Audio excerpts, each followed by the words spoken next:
That's why I put down the gun. I could have kept going. There was no officers there to stop me.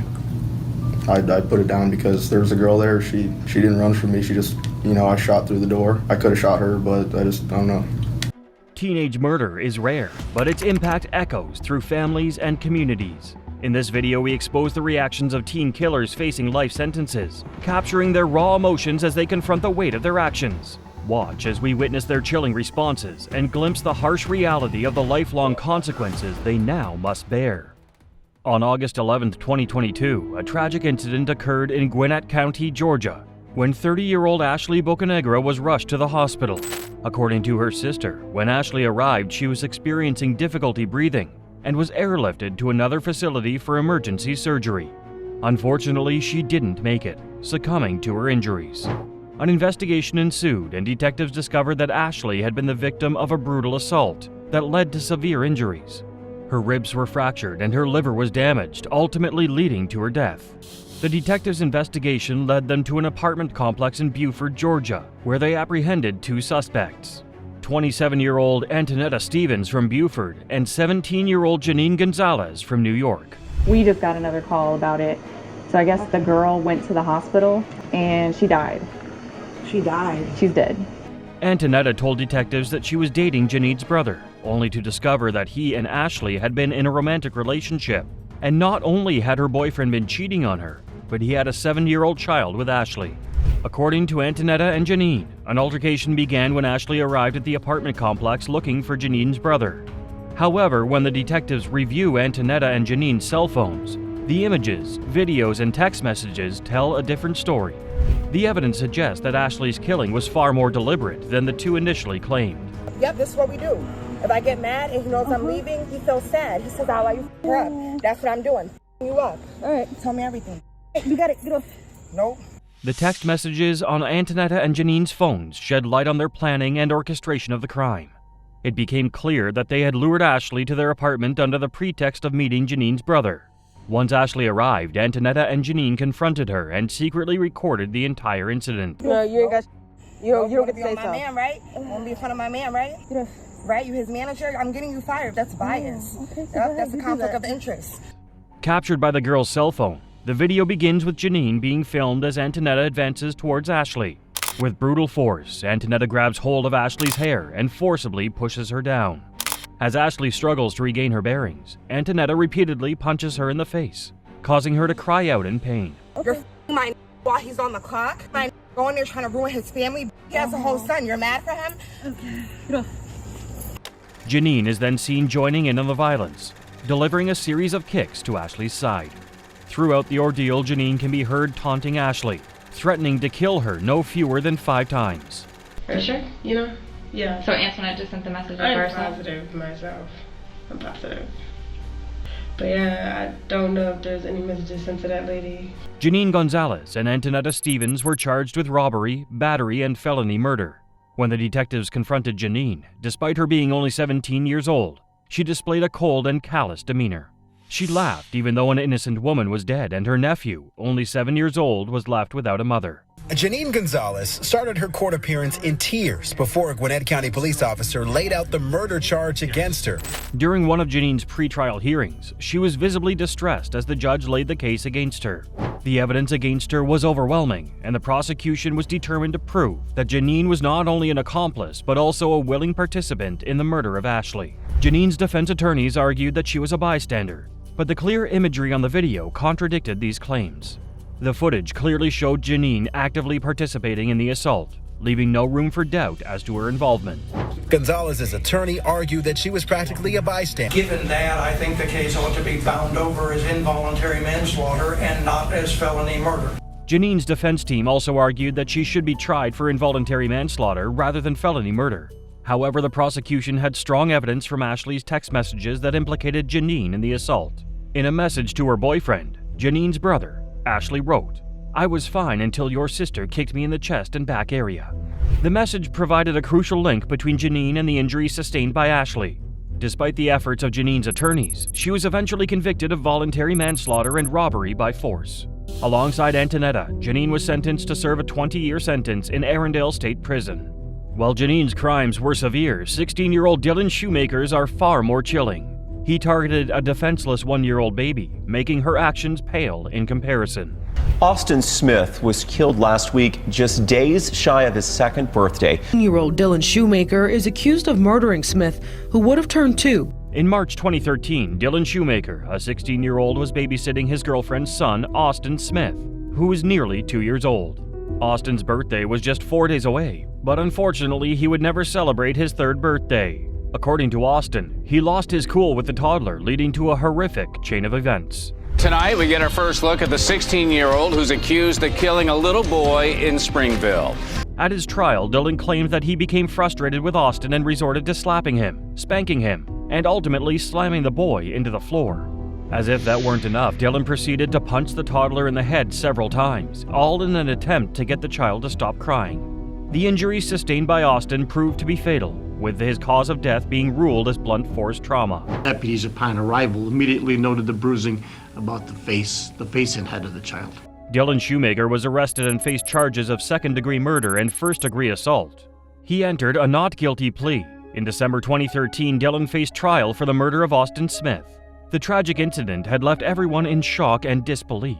I didn't mean to kill Austin. Actually, I really didn't think I did that. I didn't mean to hurt him. As the trial began, Dylan's defense attorney made a plea to the jury to find Dylan guilty on a lesser charge, which would have given Dylan freedom someday. Yet, despite the defense's best efforts, the jury returned a verdict of 2nd-degree murder. At the sentencing hearing, Dylan was sentenced to 25 years to life in prison. Dylan Shoemaker walked into a state Supreme courtroom pleading his case, telling his victim's mother and the court he's remorseful for what he did. When the verdict was read, relatives of baby Austin cried from the gallery. Austin Smith's grandmother even expressed sympathy for Dylan, saying he was only 16 and his life was now over before it even started. Shoemaker and his defense attorney fought for the minimum sentence, 15 years to life. I can't take back what was done. I wish I could. I would give my life for Austin. According to Dylan's attorney, Dylan was subdued after hearing that he had been found guilty of 2nd-degree murder. However, a news report from Buffalo News paints an entirely different picture of this young murderer. The state Supreme Court justice who sentenced Dylan admitted that he had 13 letters written by witnesses and relatives who called Dylan a manipulator and deceiver. These letters revealed him to be a cunning and manipulative young man, completely different from what was presented during the trial. Further, in a viral video, Dylan claimed because he was a blonde, all he needed to do was cry for a lenient sentence. Unlike Shoemaker, who claimed one innocent life, Gavin Smith and Rebecca Walker are responsible for the brutal murder of 4. These teens left Gavin's entire family shattered, their actions creating a trail of unimaginable grief. Rebecca Walker and Gavin Smith were teenagers in love, but their parents were strongly opposed to their relationship. As a result, they were forbidden from seeing each other. Despite this, the couple defied their parents' wishes and continued to meet and communicate with each other secretly. Through text and video chats, they maintained a bond that grew stronger with each passing day. Over time, Gavin's frustration and anger became more evident. Sometimes he ran away from home, only to be brought back by the police. This constant cycle of running away and being caught only served to fuel his rage. According to Rebecca, Gavin's anger would escalate and he would express thoughts of wanting to kill his family.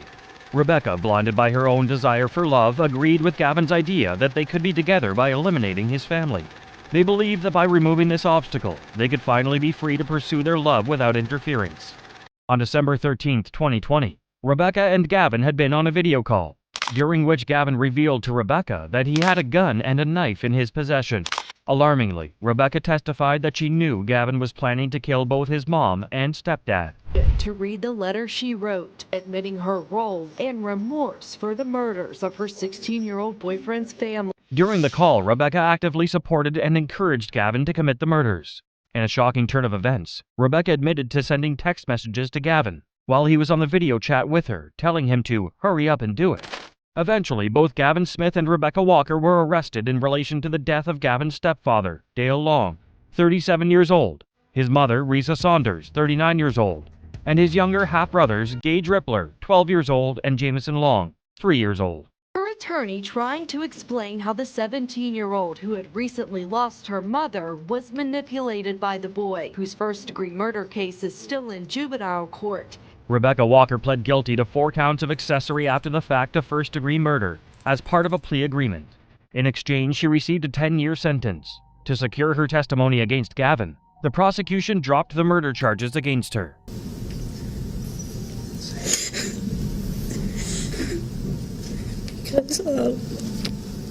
In 2022, Gavin's trial began, and Rebecca Walker was one of the first witnesses to testify against him. As she took the stand, it was evident that she was nervous and hesitant to answer questions posed by the prosecution. Gavin's defense questioned Rebecca about her previous statements, in which she encouraged Gavin to hurry up and do it, in reference to killing his family. However, Rebecca was quick to clarify that she was not physically present when the crime was committed. Instead, she claimed to have been on video chat at the time of the murder. In January 2023, Gavin was sentenced to 3 life sentences with mercy for the first-degree murder, 40 years for the second-degree murder, and 10 years for the firearm charge. Rebecca Walker may have killed Gavin's family, but our next case involves high school sweethearts where one turned into a killer.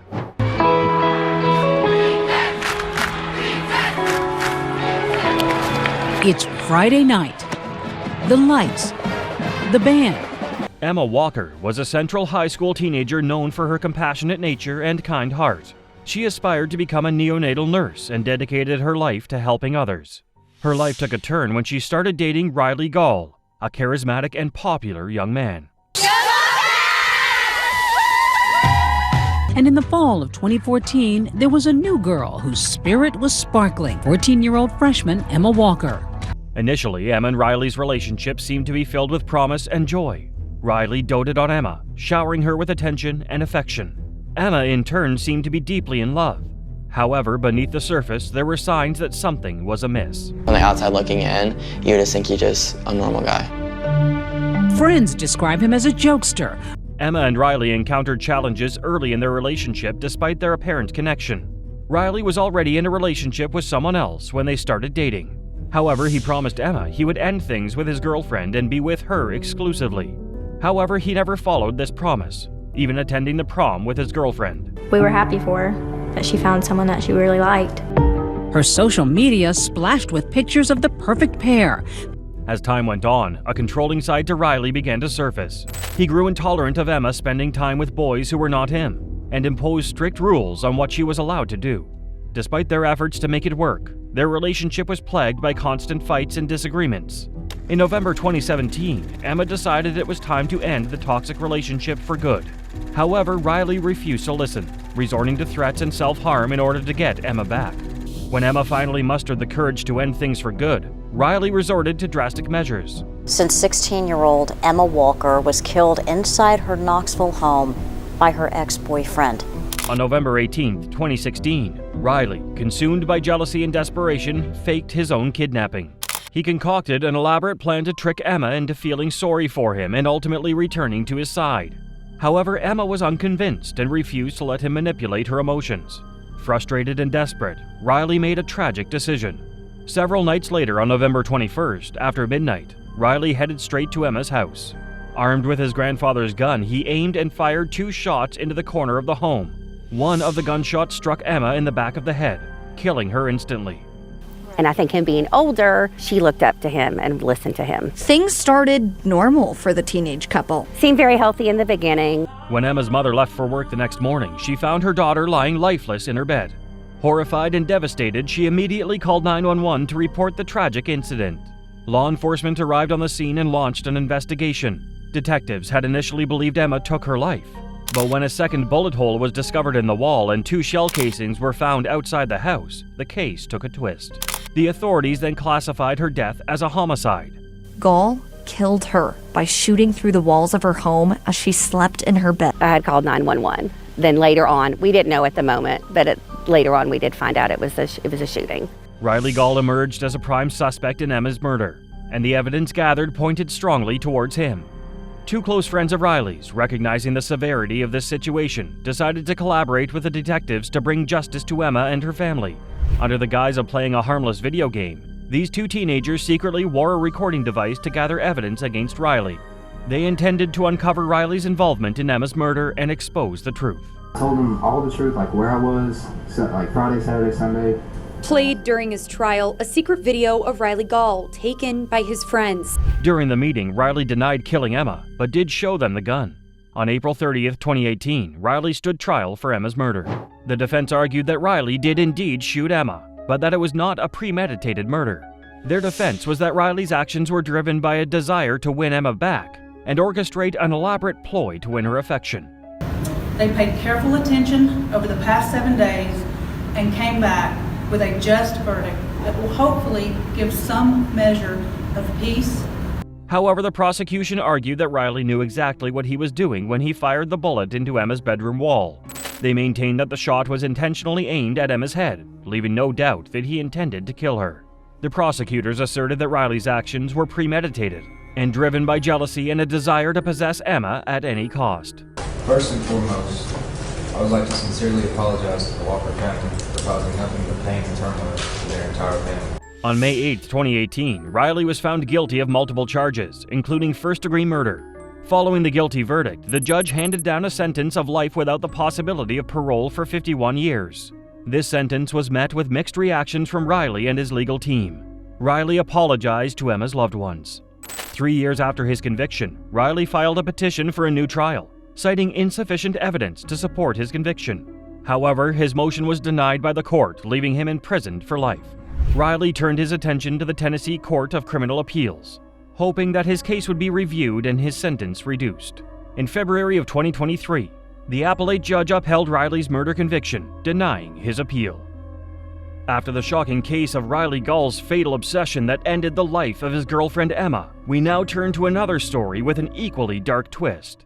Then Jennifer and her parents embarked on a whirlwind media tour, appearing on local and national news shows, hoping someone would be able to offer a solution. None have worked so far. That sound has been her constant companion since the first hic. 4 weeks ago tomorrow. And the sound is the least of it. I get really bad chest pain, abdominal pains, throat pains, back pains. Jennifer Mee, also known as the Hiccup Girl, first gained attention in 2007 at 15. Her unique condition, a long-lasting cause of hiccups, made her an instant sensation. She appeared on several TV shows and became a household name, captivating audiences with her quirky personality and infectious laughter. Lots of water. Other suggestions have been impractical or illegal. Somebody told me to smoke marijuana, take a hit of marijuana, that would help. Yeah. But you're not going to go that route. Oh, definitely not. As Jennifer's fame faded, her life began to unravel. She met her boyfriend, Lamont Williams, and together they embarked on a dangerous path that led to murder and a lifelong sentence. After her boyfriend, LaRon Rayford, caught the two in the act, but that didn't come out in court today. Were you faithful to LaRon? Yes. Jennifer and Lamont began searching for victims online, targeting vulnerable or unsuspecting individuals. They would befriend these individuals, gaining their trust, and then lure them to vacant homes under the pretense of a meeting or business opportunity. Once inside, Jennifer and Lamont would rob their victims at gunpoint. Jennifer Mee appeared on closed-circuit TV for less than 30 seconds. By probable cause, your bond is currently zero. Can you afford a lawyer to help you? However, on October 8, 2010, their plans went tragically awry. Jennifer, Lamont, and their accomplice, LaRon Rayford, lured 22-year-old Shannon Griffin to a vacant house in Tampa, Florida. Once inside, the three teenagers robbed Shannon, and he was fatally shot 4 times with a .38 caliber handgun. Through meticulous detective work, police were able to uncover incriminating evidence, leading to the arrest of Jennifer, Lamont, and LaRon. All three confessed to their involvement in the crime and were charged with murder. I heard shit. Did you see the actual shooting happen or no? No, sir. What happened after the gunshots? Tell me what happened. I didn't stay around. I left. During Jennifer's trial, the prosecution played a recording from a jailhouse phone call between Jennifer and her mother, where Jennifer admitted she did not physically kill anyone, but said she set up the situation. However, experts testified that Jennifer's DNA was discovered on the victim's shirt. Her attorneys sought to portray her as suffering from schizophrenia, arguing that her mental condition rendered her unable to stand trial. After a court-ordered evaluation, it was determined that Jennifer was competent to stand trial. Now you can see that Mee broke down right as that verdict was read. She was obviously hoping that the jury would convict her on a lesser charge, perhaps accessory to murder or manslaughter. Now, though, she'll spend the rest of her life behind bars. In 2013, 3 years after Shannon was killed, Jennifer was found guilty of first-degree murder and sentenced to life in prison without parole. Her accomplices were also convicted and received life sentences. The public was in disbelief that the internet sensation Hiccup Girl had been convicted of such a heinous crime. Many criticized the sentence, arguing that it differed from what would be imposed on a male offender facing similar circumstances. I couldn't even tell you. I got cased up with the wrong crowd of people, really. Unfortunately, when I started experimenting with drugs, I just felt like I was invincible to everything. Jennifer sought a new trial following the conviction, but her appeal was denied. The ruling solidified Jennifer's fate, leaving her to serve a life sentence in a correctional facility. This case serves as a reminder that even individuals who achieve fame and success through online platforms can face serious consequences for their actions. Brace yourself for the chilling story of Jordan Wade, a teen who shockingly took 4 lives in a brutal act of violence. The crime last summer seemed almost unthinkable. 4 victims forced to the basement of a home on Hudson Street near Cleveland Avenue. Wade's trial began in May of this year. It was May 20th that a jury found him guilty on all charges. Today, Wade was given 172 and a half years in prison. In 2015, Jordan Wade and Robert Lee Adams committed a horrific crime that resulted in the tragic deaths of 4 people. This heinous crime took place in South Linden, Columbus, Ohio, and left the community in shock. At just 16 years old, Jordan Wade and 27-year-old Robert Lee Adams carried out a robbery and execution-style murders that left the victims dead from multiple gunshot wounds, where they were ordered to lie on the floor before being shot in the head. The victims were Michael Ballore, Angela Harrison, Daniel Sharp, and Taisha Nelson. Among the victims were 41-year-old Michael Ballore, 26-year-old Daniel Craig Sharp, 35-year-old Angela Harrison, and 18-year-old Taisha Nelson. These individuals were senselessly gunned down by Jordan and Robert, leaving behind grieving families and friends. A 15-year-old girl who miraculously escaped with her life after being grazed in the head by a bullet was also present during the shooting. Police say Wade and Robert Lee Adams were at the home of Michael Baller. They say Adams shot Baller and 4 other people in the basement. Terrified that Jordan and Robert might finish her off, the teenage girl took drastic measures to save her own life. She pretended to be dead, lying motionless among the bodies. After the duo fled the scene, the teenager managed to stumble out of the basement where she had been shot, seeking assistance. Miraculously, the teenager survived and eventually recovered from the incident. Once in stable condition, she provided crucial information to the police, helping them locate Jordan and Robert, which led to their arrests. The gunman, 28-year-old Robert Lee Adams, he's set to go to trial in January. He faces the death penalty if convicted. During their trial, the prosecution alleged that Jordan and Robert had robbed the victims, ordered them down to the basement, and that Robert was the one who fired the weapon that killed them. Jordan's defense attorneys argued that he wasn't the one who fired the gun and suggested he only took part in the crime because he was trying to impress the older Robert Adams. However, the prosecution claimed that Jordan was an active gang member at the time of the quadruple homicide, with a long criminal history, even though he was a juvenile. Jordan had been found guilty of committing aggravated arson at only 12 years old. The prosecutor alleged that Jordan had never taken responsibility for the murders and had the audacity to claim it was a cover-up. Wade's trial began in May of this year. It was May 20th that a jury found him guilty on all charges. When the judge handed down the life sentences, Jordan reacted with shock and disbelief. He appeared stunned, unable to comprehend the magnitude of his actions and the life-altering consequences he faced. His defense attorneys argued that Jordan was young and impulsive and deserved a chance at rehabilitation. Still, the prosecution maintained that the gravity of the crimes warranted the harshest punishment possible. Wade was not the gunman, but prosecutors say he helped Robert Lee Adams rob and trap the victims in the basement. Wade was a juvenile at the time. In a letter read to the court, the surviving teenager shed light on Jordan's devastation and expressed her hatred for him. The letter painted a chilling picture of Jordan as a manipulative and ruthless individual.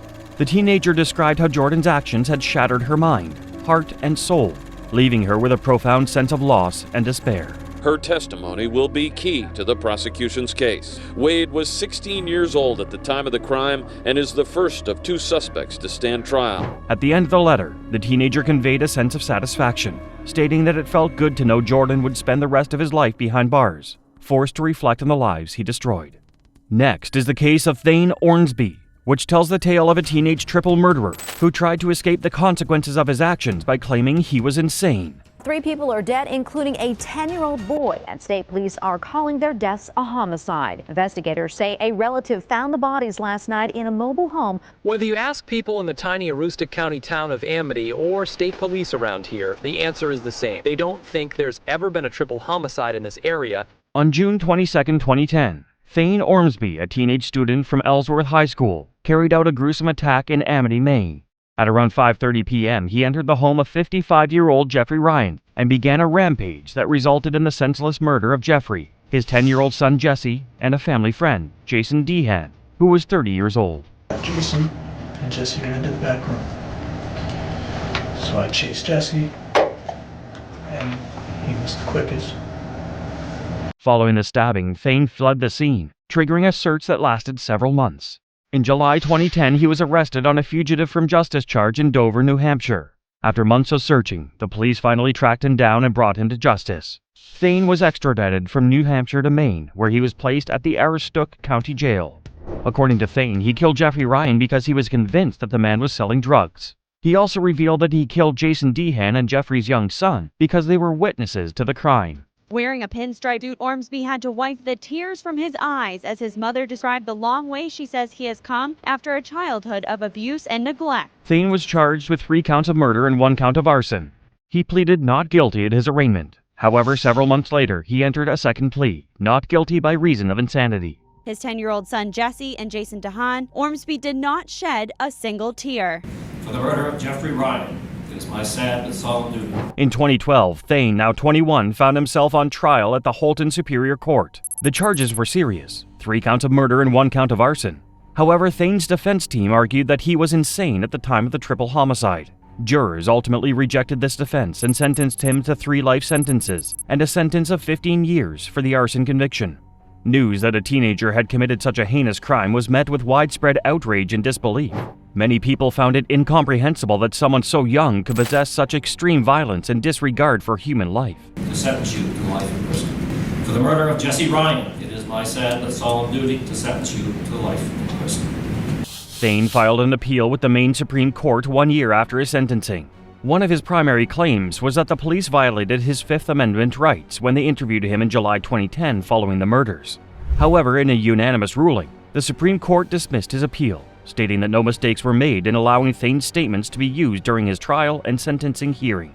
The next case is the controversial case of Sean Sellers, a teenager who was executed despite committing murder at a young age. I walked into their bedroom wearing just a pair of black underwear after doing a ritual that night, and I shot them both in the head as they slept. In March 1986, a heinous crime shook the Oklahoma City community when 2 people were killed in their own homes.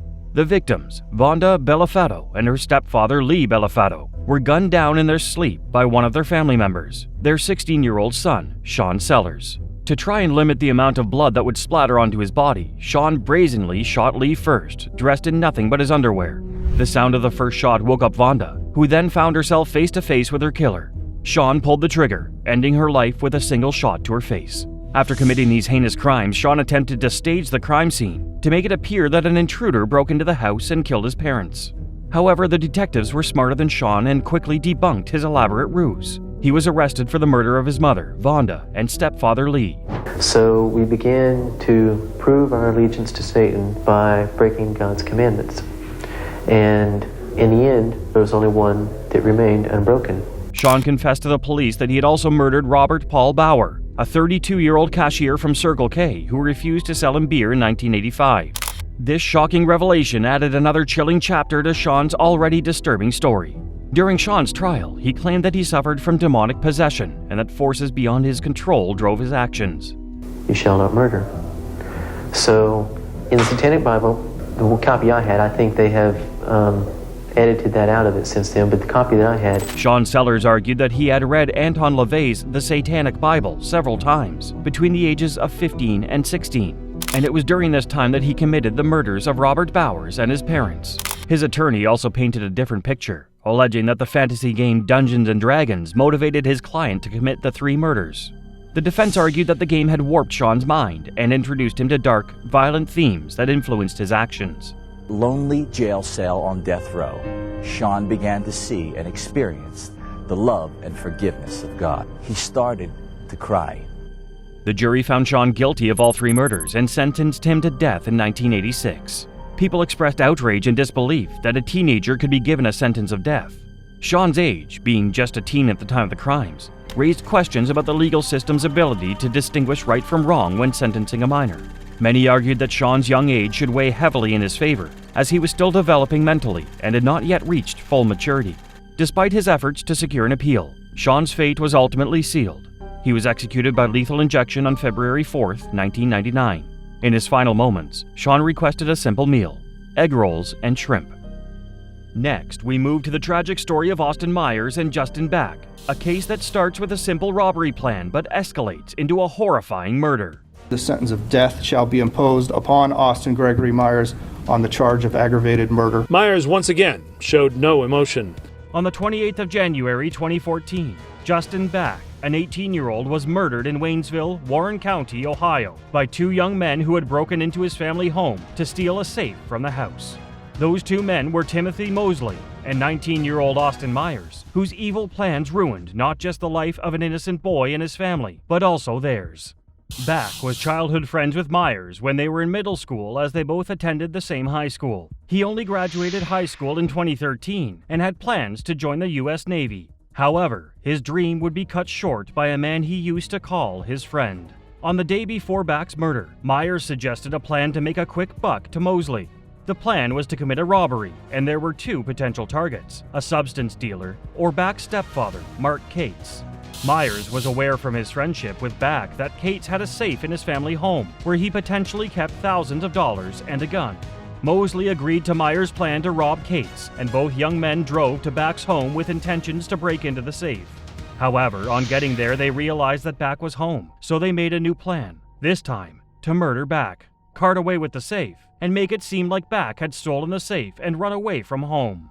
Myers bought a 3-foot-length steel cable and fastened it into a choke wire. The next morning, Myers and Mosley purchased various chemicals and rubber gloves in anticipation of having to dispose of a body.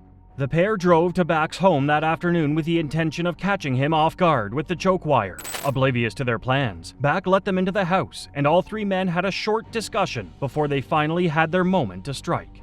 Mosley saw a chance to attack Back from behind with the choke wire. However, Back fought back, and in the resulting scuffle involving all three men, Mosley had to stab Back from behind before Myers continued choking him. Mosley continued to stab Back around the chest area until he was finally dead. Myers and Mosley cleaned up the kitchen where they killed Back before wrapping his body in a blanket and throwing it into the trunk of Mosley's car. The young men eventually decided to hide the body in a field and poured on some of the chemicals to speed up decomposition of the body. Myers and Mosley headed back to Back's place for one last attempt at the safe, but once they opened it, they found out there was only loose change and some random items inside. Cates came home to find his home trashed and quickly contacted the police. He also couldn't find Back despite finding his phone in the house, so he knew something was wrong. This was confirmed when the police described sighting a car which Myers had used to visit Back the previous day. Myers was eventually found, detained and questioned, but he denied having anything to do with Back's disappearance or the burglary. Mosley was also questioned and initially denied the allegations. However, at a second round of interrogations, Myers tried to implicate Mosley, who, upon hearing the false confession, decided to tell the truth. Back's body was eventually found, and it was determined that he had died of the multiple stab wounds, and both Myers and Mosley were accused of having a direct role in his murder. Myers was charged with 1 count of aggravated murder, 1 count of kidnapping, 1 count each of aggravated robbery and burglary, 1 count of theft, 1 count of tampering with evidence, 1 count of safecracking, and 1 count of abuse of a corpse. That the state has proven beyond a reasonable doubt that the aggravating circumstance outweighs the mitigating factor. Therefore, the sentence of death shall be imposed upon Austin Gregory Myers on the charge of aggravated murder. Following his sentencing hearing, Myers showed no emotion but admitted to his horrible mistake and asked for his life to be spared. He also told the jury that killing him won't fix anything and that he wouldn't feel anything. Myers' sentencing caused some media uproar, as his accomplice, Mosley, received a life sentence without parole due to a plea bargain despite being the one who pulled out a knife and made the first stab. Myers, who is now 29, is currently imprisoned at the Chillicothe Correctional Institution, while Mosley is housed at the Ross Correctional Institution. Austin Myers may have stayed stone-faced, but Derek Rosa's devastation over his own actions tells a very different story. You won't want to miss what happened next. What is the best place to stab someone? Is a small knife good for killing? The case of Derek Rosa is a bizarre one, not just because of his age, but also the circumstances surrounding it and the manner in which he perpetrated the crime. Why a 13-year-old 8th grader would murder his own mother so gruesomely is up for debate, but his reaction in court was heartbreaking to say the least. On the night of Thursday the 12th of October 2023, 39-year-old Irina Garcia was asleep at her Highly apartment complex at 211 West 79th Place, Florida, when she was suddenly attacked by her son, Derek, who stabbed her multiple dozen times with a small knife.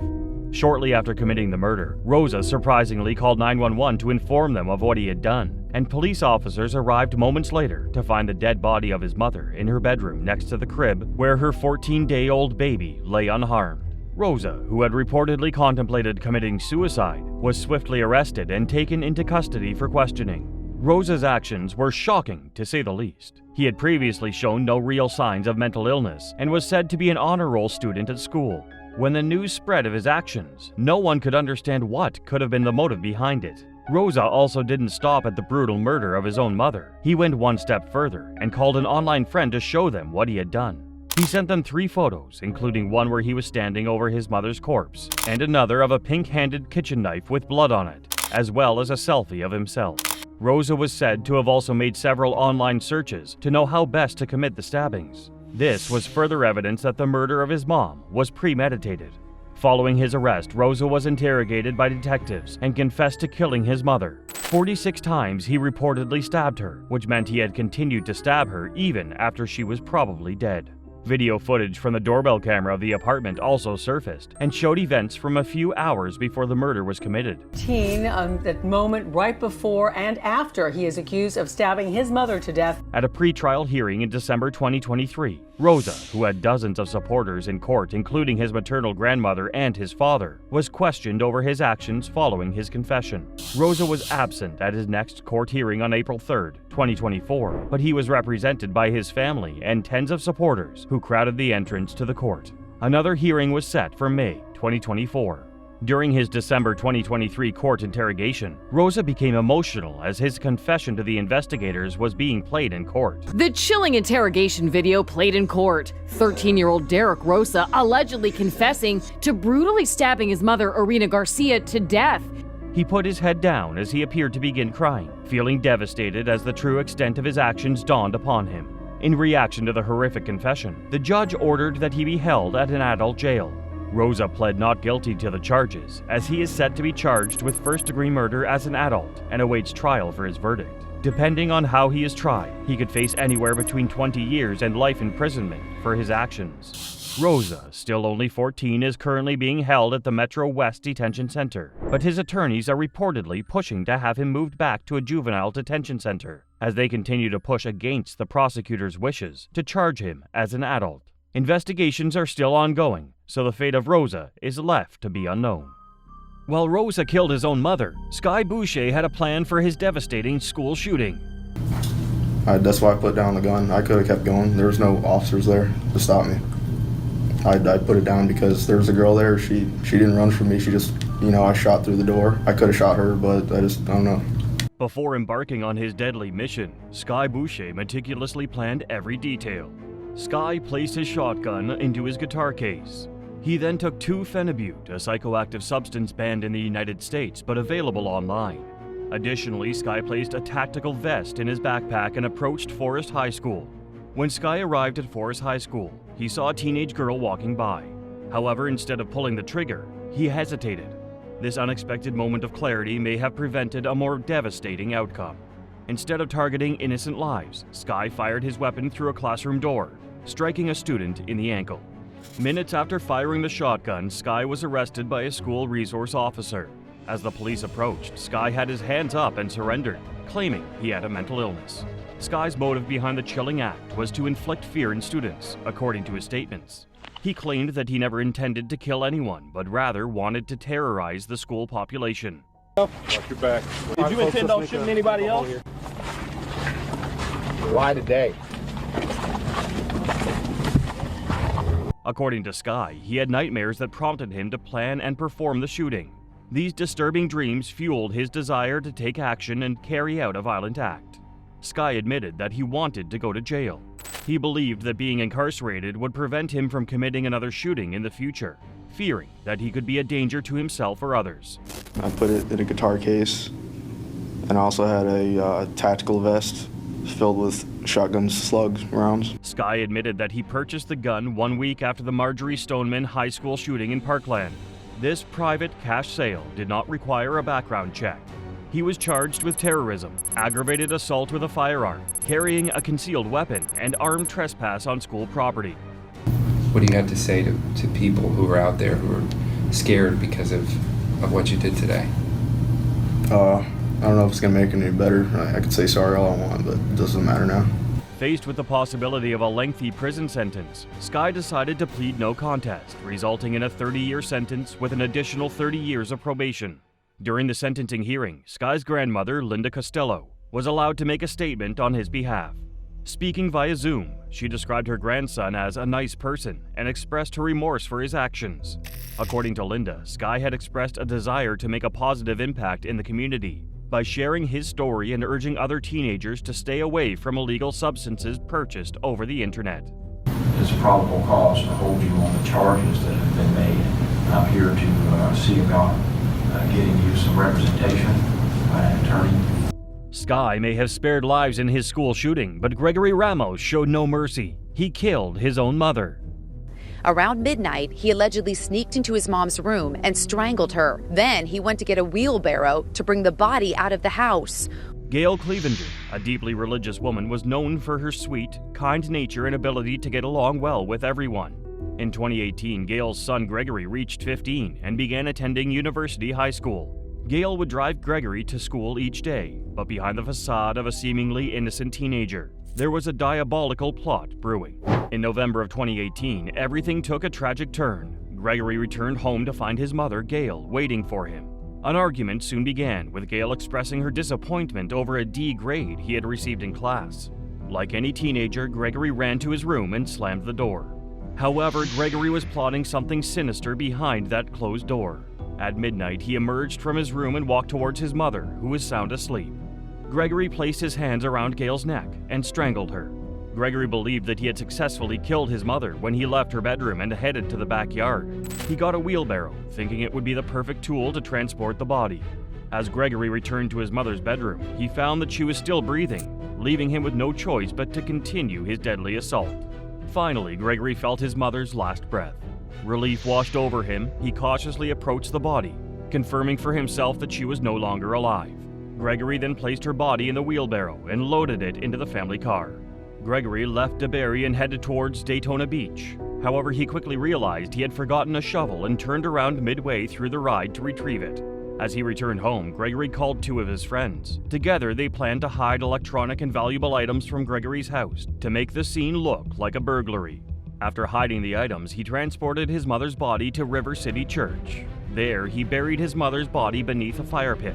Following these heinous crimes, Gregory calmly went to a Circle K store, where he purchased soda as if nothing had happened. The following morning, Gregory went to school. However, when he returned home, he called 911, reporting a robbery. When the police arrived, Gregory explained that his mother was missing, but her car was still in the driveway. Checked the entire house because I was looking for her, but she's not here. I just got home, and my house is completely trashed. Initially, the police believed Gregory's story that he was worried for his mother's safety. However, as the investigation unfolded, the case details raised suspicions and led to the discovery of the tragic truth. As detectives dug deeper, they noticed inconsistencies in Gregory's story. Despite claiming to be a concerned son, there were discrepancies. The detectives grew suspicious of Gregory's involvement in the crime. He called police and claimed there had been a break-in at the house and his mom was missing. This is police body cam video. As the questioning continued, Gregory's statements became more incriminating. He eventually admitted to murdering his mother and implicated his 2 friends who helped him cover up the crime. Gregory revealed that he had planned and executed the murder with the help of his friends on May 31, 2019. After Gregory admitted to killing his mother and disposing of her body at the church, investigators headed there, where they uncovered Gail's remains. In addition to uncovering Gail's remains, investigators also seized several items from around the fire pit. A shovel and broom, seemingly used to assist in burying the body, were carefully collected as evidence. Following Gregory's confession and the successful recovery of Gail's remains, the Volusia County Sheriff's Office swiftly moved to bring charges against him. Gregory was arrested and charged with first-degree murder, abuse of a dead body, and tampering with evidence. Despite being 15, Gregory was charged as an adult due to the severity of his crimes. It's the murder case shocking America. A 15-year-old confesses to strangling his mom over a bad grade. Do you solemnly swear or affirm to tell the truth, whole truth, and nothing but the truth, so help you God? I do. Volusia County Sheriff Mike Chitwood addressed the media, expressing his outrage at Gregory's heinous crime. Sheriff Chitwood called Gregory a soulless individual who believed himself to be the smartest person in the room.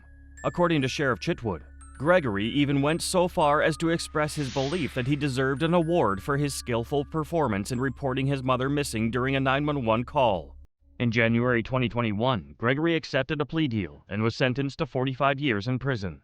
During the sentencing hearing, the judge granted Gregory an opportunity for parole after he served 25 years in prison.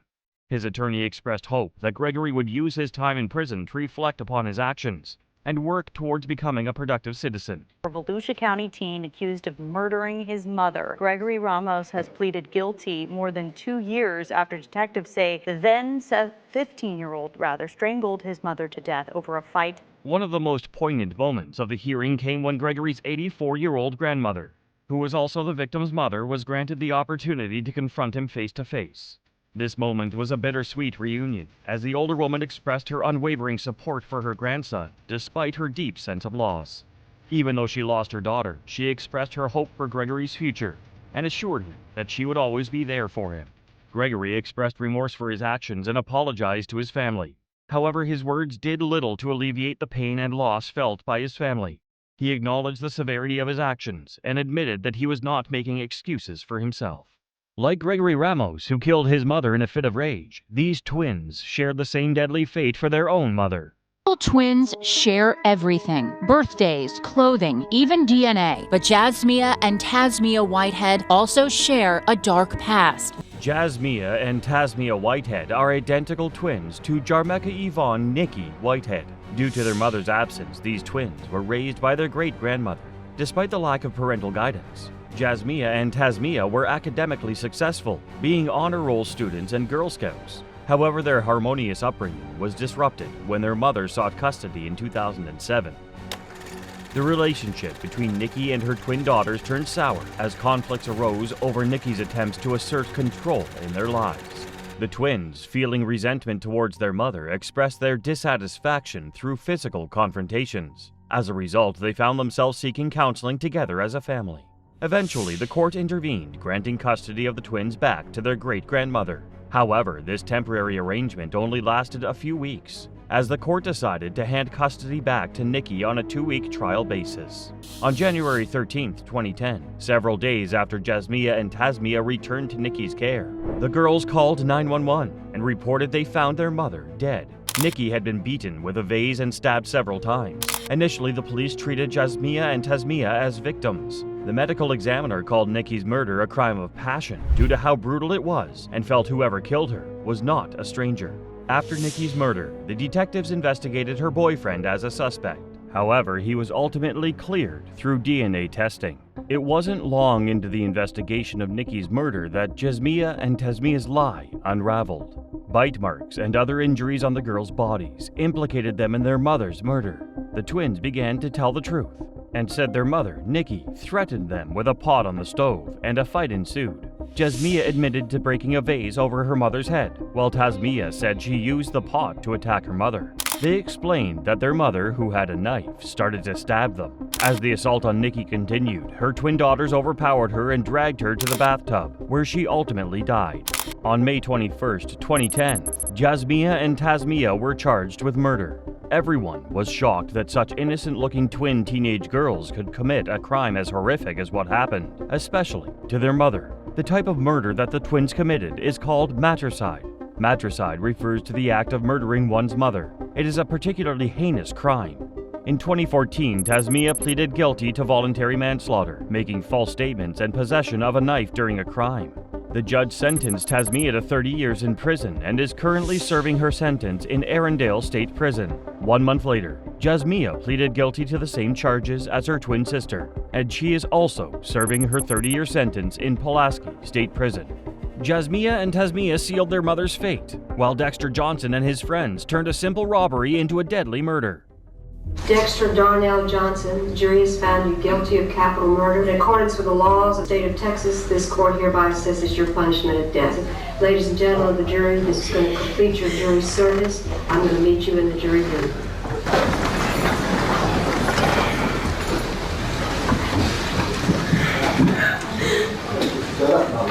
In the early hours of Sunday, June 18, 2006, in Harris County, Texas, 5 young adults were riding in a black Nissan Sentra looking for someone to rob. They were Ashley Irvin, her brother, Lewis Irvin, Keith Ron Fields, Timothy Randall, and newly turned 18-year-old Dexter Darnell Johnson. After minutes of scanning the area, they came across a parked blue Toyota Matrix, which had 2 people sitting inside. 23-year-old Maria Aparici and her 17-year-old boyfriend, Hui No. Johnson swiftly left the vehicle and approached the blue Toyota while holding a shotgun. On getting there, he stood outside the driver's door and threatened to shoot the passengers if they didn't cooperate. Little did they know that their fate had already been sealed. Following the threats by Dexter Johnson, Maria Aparici and Hui No decided to comply and made their way to the back seat of the Toyota, where they were joined by Lewis Irvin, while Fields climbed into the passenger seat, which had been vacated. Johnson then started the Toyota and began driving around the block as he asked for money, while Ashley and Randall followed behind in their vehicle. Eventually, both vehicles stopped near a wooded area. Then Fields forced No out of the Toyota and held a gun to his head while Johnson r***ed Aparici right there in the car. After Johnson finished, he and Fields marched the couple into the woods and shot each of them in the head before driving back to their apartment, as Randall and the Irvins followed behind. They even used Aparici's credit card to purchase gas for both vehicles on their way back. 2 days later, on the 20th of June 2006, Fields' mom, Felicia Williams, called the Humboldt Police Department to inform them about 3 suspicious vehicles which were parked in the parking lot of her apartment complex. Officers responded to the call and discovered that all 3 vehicles had been reported as stolen, including a blue Toyota Matrix. The next day, the mother of the 14-year-old girl also called the attention of the police department after she failed to return home past her curfew. When the officers arrived, the girl had returned, and on further questioning, they found out that she had been with Johnson earlier that day. The police officers headed to Williams' apartment and found Johnson smoking and in possession of some marijuana. They also found a shotgun under one of the beds, which Johnson admitted to owning. As a result, Johnson was arrested for possession of marijuana, and his shotgun was also confiscated. Around this time, Aparici's father had already reported her disappearance to various police departments. When Everett Hargrave, a detective in charge of the investigation, became aware of the blue matrix recovered in Humboldt, the dots began to connect. No's family had also reported his disappearance, and Aparici's father reported the use of her credit cards, so the detective went on a search for more clues and was able to access footage which showed 2 black males using the credit card at a Walmart in Humboldt. Johnson, who was still in custody, was called in for questioning and initially denied the allegations. However, Hargrave didn't buy the lies and instructed the Harris County District Attorney's Office to charge him with aggravated robbery. Johnson was also transferred to the Harris County Jail on the same day. On the 23rd of June, Randall was also arrested and interrogated, and he eventually ended up showing the officers where the bodies of Aparici and Nyo were. Around that time, the Irvins were also arrested and questioned. That evening, Johnson was transferred to the Houston Police Department's Homicide Division, where he was questioned and admitted to r***ing Aparici, but denied shooting the couple with his shotgun. By the time Johnson and all 4 of his accomplices had been interrogated, it was alleged that the deaths of Aparici and Nyo were part of a 25-day crime spree perpetrated by the crew, which resulted in 5 deaths. For his alleged role in the murders, Johnson was charged with 2 counts of manslaughter and sentenced to death in 2007. Johnson looked pretty disappointed on hearing the sentence as he fell deeply into his seat in confusion. Your punishment of death. Ladies and gentlemen of the jury, this is going to complete your jury service. I'm going to meet you in the jury room.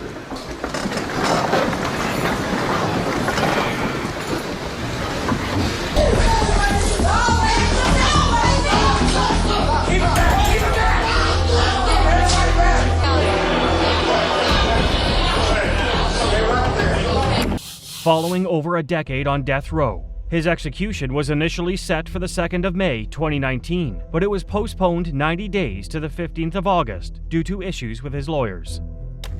However, a day before the new execution date, the Court of Appeal decided to stay the execution with a ruling that permitted Johnson to litigate his claim that he was ineligible for the death penalty due to an intellectual disability, as he had been diagnosed with schizophrenia. Today, Johnson, who is now 36, remains in custody and awaits a final verdict on his case. Our next case takes a dark turn, where Michael Bargo's jealousy escalated into cold-blooded murder. Shane Bargo Jr. should be sentenced to death, yes. Michael Bargo holds his head after hearing he is sentenced to death for the second time on Tuesday.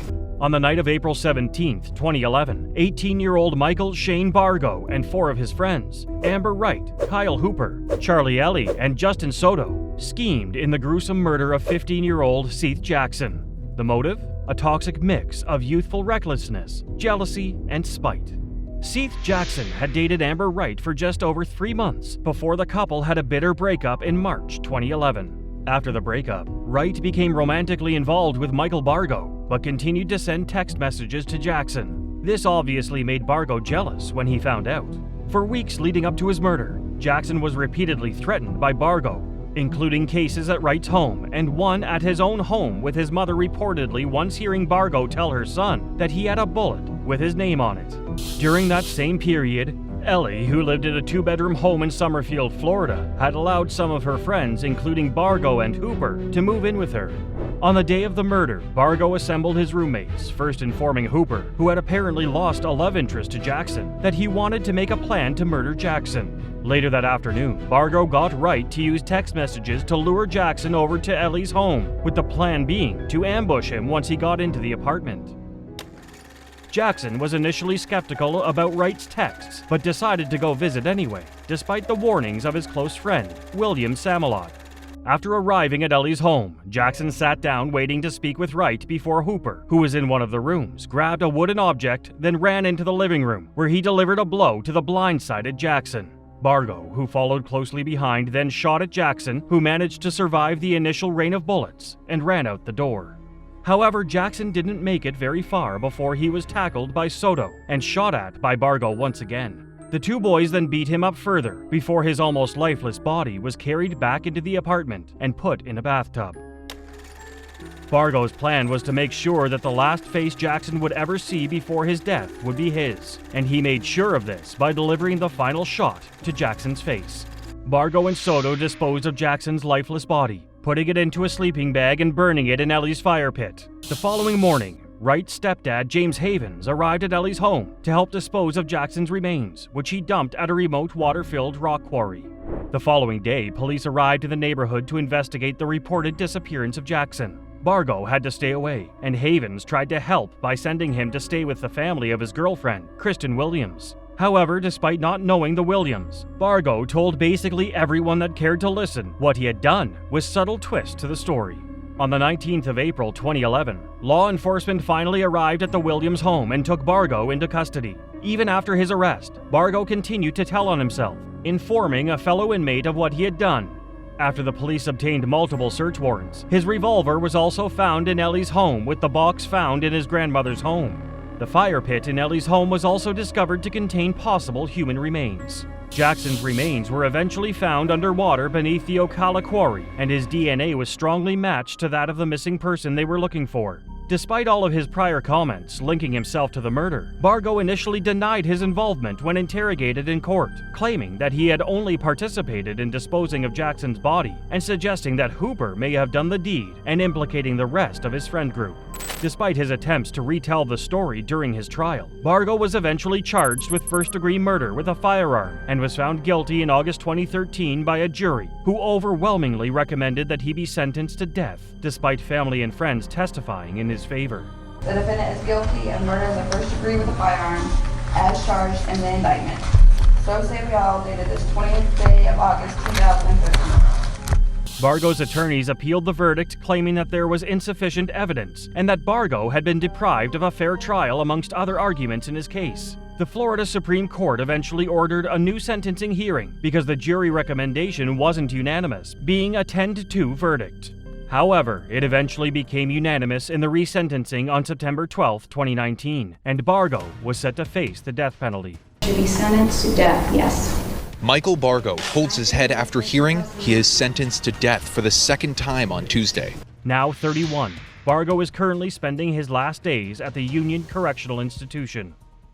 In the next case, Rachel Schoaf and Sheila Eddy made the chilling decision to kill their friend, Skylar Neese. I'm so sorry. I don't know if there's a proper way to make this apology because there are not even words to describe the guilt and remorse that I feel each day for what I've done. This is Rachel Schoaf, and she's charged with the murder of Skylar Neese when she was only 16 years old. On July 6, 2012, 16-year-old Skylar Neese disappeared from her home in Star City, West Virginia, and was not found until January 16, 2013. Unfortunately, only Neese's body was found with the help of one of the murderers, Rachel Schoaf. The other person who was charged with the murder of Neese was Sheila Eddy. Schoaf and Eddy were friends with Neese until their friendship turned sour. According to Schoaf's confessions, the motive for murdering Neese was that they didn't like her and didn't want to be friends with her anymore. The surveillance of the apartment where Neese lived showed that Neese left her home at 12:30 a.m. through her window and entered into a sedan with Schoaf and Eddy. That was the last time anyone besides Schoaf and Eddy saw Neese alive.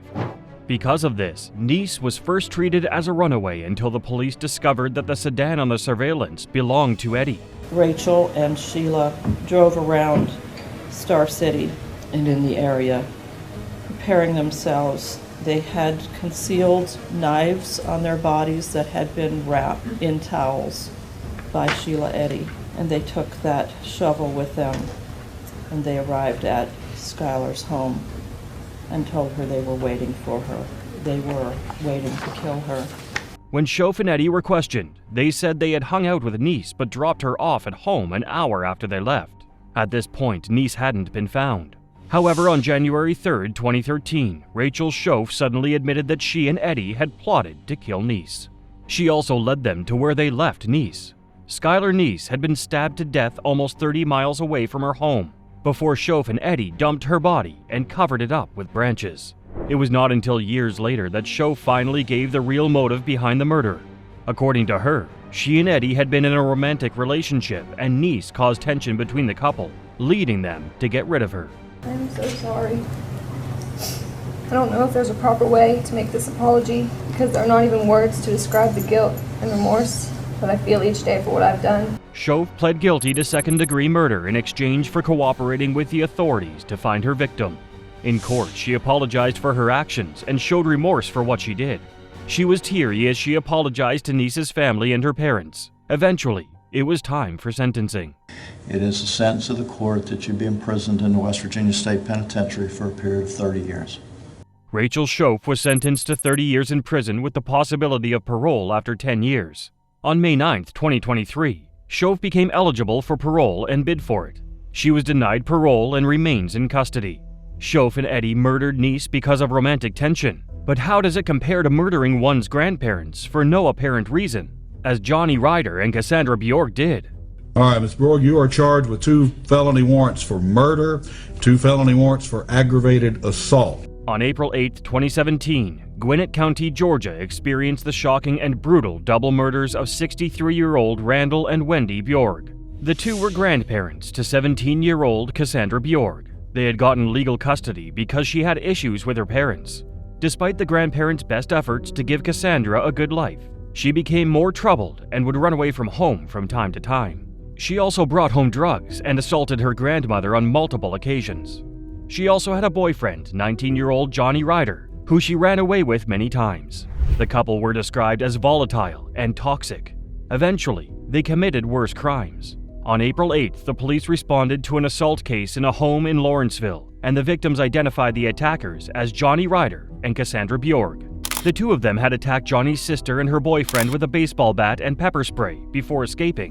The car they used to escape belonged to Wendy and Randall, and this led the police to force their way into the home, as they expected the worst. To their horror, they found the bodies of Wendy and Randall. The two of them had been stabbed multiple times. Their autopsies showed that they had suffered blunt force to the head and various cuts around their throats. Everyone was horrified that something like that had happened in their community. Cassie and Johnny became the main suspects in the case, and a day after the Bjorks were found, their granddaughter and her boyfriend were found after they barricaded themselves inside an apartment. They refused to come out, and by the time the SWAT team was able to get a visual, they found out that the teens were injured in the bathroom as they had tried to commit suicide. They failed at this attempt and were taken to the hospital. The two of them were charged with the murders of Cassie's grandparents. The interrogation revealed some shocking details that showed that the murder had been premeditated. It seems that you're sorry you got caught, that you had people over after. You don't seem to be sorry that you killed your grandparents. Cassie told the police that they had planned to murder her grandparents and keep their bodies from being discovered. According to Cassandra, she and Johnny waited until her grandparents were asleep before entering their bedroom, duct taping and attacking them. The murder weapons included a tire iron, a baseball bat, a hammer, and butcher knives. The two of them beat and stabbed the Bjorgs to death. What's even more horrific is that after the murders, Cassandra sealed the windows and doors with caulk to keep the smell of the decomposing bodies from coming out. And then we came back to the house. When you guys left, where'd you guys go to? We went over to like Kroger or Publix to go get something to eat, and then we went back to the house and we just kind of like chilled there. Which one? That was like on Old Peachtree. Johnny and Cassie then ordered takeout and invited their friends to the house for a party. She also said that they smoked a lot of weed to mask the smell of the bodies, as they were in the house for more than a week. Things like just seemed different. They didn't look at me the same anymore. Like they didn't, I don't know. It's like the vibe that they have was like they didn't really know what to do. They didn't really know like how to be around me. I guess they didn't really know how to talk to me. The motive for the murder was shocking. Cassie said she killed her grandparents because they were too strict. She also said that her grandparents weren't the only intended victims. According to her, she and Johnny had planned to kill Johnny's family and Cassandra's mother. They both took a plea deal and didn't go to trial. Both of them were sentenced to 2 life sentences, each with the possibility of parole after 60 years. When the two heard their sentences, their reactions were different from each other. While Johnny apologized for what he did, Cassie was said to have been crying and refused to say anything even when she was given the chance to speak. The two would be eligible for parole in 2077. This case bears some semblance to the next one, but what do we say of an adult helping a minor to kill her father, like Ellen Fryer? I've seen all different kinds of people, and now see humanity from a new, compassionate perspective. This is Ellen Fryer, and she is being charged with a felony of conspiring to murder her father with the help of her 19-year-old boyfriend in 2017. On October 2, 2017, 50-year-old Aaron Fryer and 15-year-old Ellen Fryer were reported missing by Aaron's girlfriend after Aaron's younger daughters had found blood in their home. Aaron's 11-year-old daughter said she heard her father yelling in the morning but didn't come down until later. Then she recalled hearing the voice of Gavin McFarlane, Ellen's 19-year-old boyfriend. Aaron's body was found a week later in the woods. Based on the statements that Ellen's siblings had given, Ellen and her boyfriend were brought in for questioning, and the details that were revealed will shock you. According to Ellen, her father had told her that she could not be with Gavin because she was a minor and Gavin should know better. Before the unfortunate murder, Aaron had forbidden Gavin from seeing his daughter again, and even threatened to kill him if he saw him near his daughter again. Ellen allegedly told the police that her father had been abusive and that she wanted to run away together with Gavin. According to her, Gavin had shown up with 22-year-old Russell Jones with a machete in hand. She told the police that 22-year-old Jones had attacked her father, and she ran away when she heard yelling. However, the story that Jones told the police was different. He told them that it was Gavin who had killed Aaron with a baseball bat. He said that he had walked into the house to see Aaron's body on the floor. Jones said that the only role that he played in the murder was helping Gavin to get rid of the body. He also said that Ellen had been the mastermind behind it all. Gavin McFarlane admitted to killing Aaron Fryer, but there was a sickening twist. I didn't want to kill him. I didn't want to kill him. She wanted him dead, but I didn't want to kill him. I was like, I'm not going to kill him. She was all like, no, I don't want him around it. Ellen had told Gavin that her father had abused her, and that she was 2 weeks pregnant as a result. Except Ellen wasn't pregnant, and Aaron Fryer hadn't been abusive. He was just trying to protect his daughter from Gavin, who was eventually found guilty of third-degree rape because he had sexual relations with Fryer as a minor. Gavin then revealed that Ellen had told him to kill her father. He said she told him this: "Go out in the front room, take him out and text me, and let me know when it's done." After this was revealed, Ellen pled guilty to conspiracy to commit murder and was sentenced to 25 years in prison. Gavin McFarlane was found guilty of homicide and sentenced to life in prison with the possibility of parole after 25 years. At her sentencing hearing, Ellen apologized for her actions and said that she was spending every day asking for forgiveness because she found God during the period that she was awaiting sentencing. She will be eligible for parole in 2041. Where Ellen used the help of another person to murder her father, the same cannot be said for Gavin Smith, who murdered his entire family by himself. There's days that I do anything to take it back. On December 13, 2020, the bodies of 4 people were found in Elkview, West Virginia. 39-year-old Risa Saunders Long, 37-year-old Daniel Long, 12-year-old Gage Ripley, and 3-year-old Jameson Long.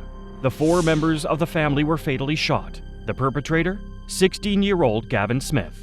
The people who were murdered were Gavin's mother, his stepfather, and his 2 younger brothers.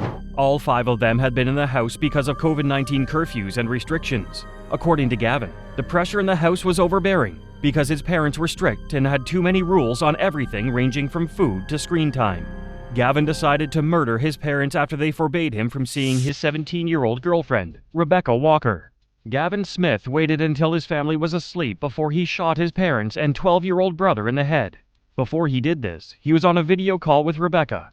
At first, it seemed like Gavin had hung up to commit the murders, but evidence later showed that the video call was still ongoing when he murdered his family. After he shot them, he continued to talk to Rebecca until he heard his 3-year-old brother crying from under his crib where he was hiding. He then went to look for him before shooting him in the head as well. After he committed the murder, he went to Rebecca's house, and she hid him for 4 days until the police found him. Gavin was arrested and charged with 3 counts of first-degree murder, 1 count of second-degree murder, and use of a firearm during the commission of a felony. You do grant this alternate sentence Mr. Sullivan's talking about, you won't have an issue on me because I never was involved with it all until December of 2020.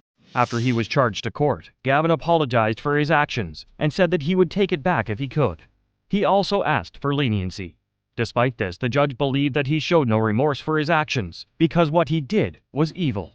Judge Kenneth Ballard also said that the only reason he was sentencing Gavin with mercy was because Smith had committed the murders as a minor. Executed your mother and stepfather by shooting them in the head while they were asleep. Then you executed your 2 brothers by shooting them in the head, the youngest which was hiding under his crib. Your actions can only be described as an act of pure evil. Evil. Eventually, Smith was sentenced to 3 life sentences for the first-degree murder of his mother, stepfather, and 3-year-old brother, 40 years for the murder of his 12-year-old brother, and 10 years for the use of a firearm. Gavin will be eligible for parole after 15 years, but he may never be granted. Now we turn to Carly Madison's case, where family bonds were shattered in an act of violence driven by motives as chilling as they are disturbing. She was having a mental health crisis. She doesn't know what was going on at that time. We're asking you to find her not guilty by reason of insanity. Prosecutors say she shot her mother, Ashley Smiley, a 40-year-old high school math teacher, in the face. On March 19, 2024, a friend of 14-year-old Carly Gregg reached out to Ashley Smiley, Carly's mother, expressing concerns about her daughter's excessive use of marijuana. The friend revealed that Carly had been indulging in the drug and using burner cell phones, raising alarms about their well-being. Determined to act, Ashley decided to confront her daughter about the rumors. After speaking to Carly's friend, Ashley made her way to Carly's bedroom. What she discovered there shocked her. Several vape pens lay scattered across the bedroom. Alarmed, Ashley quickly wanted answers. The jury seeing 5 days of disturbing evidence, including this surveillance video. First, you see Greg with a gun behind her back, pacing around the home. That afternoon, security camera footage from inside the home captured a chilling scene. Carly, dressed in a Nirvana t-shirt, moved around the house, seemingly hiding something behind her back. It turned out to be a .357 Magnum handgun. As Carly walked out of view from the camera, the sound of 3 gunshots shattered the silence.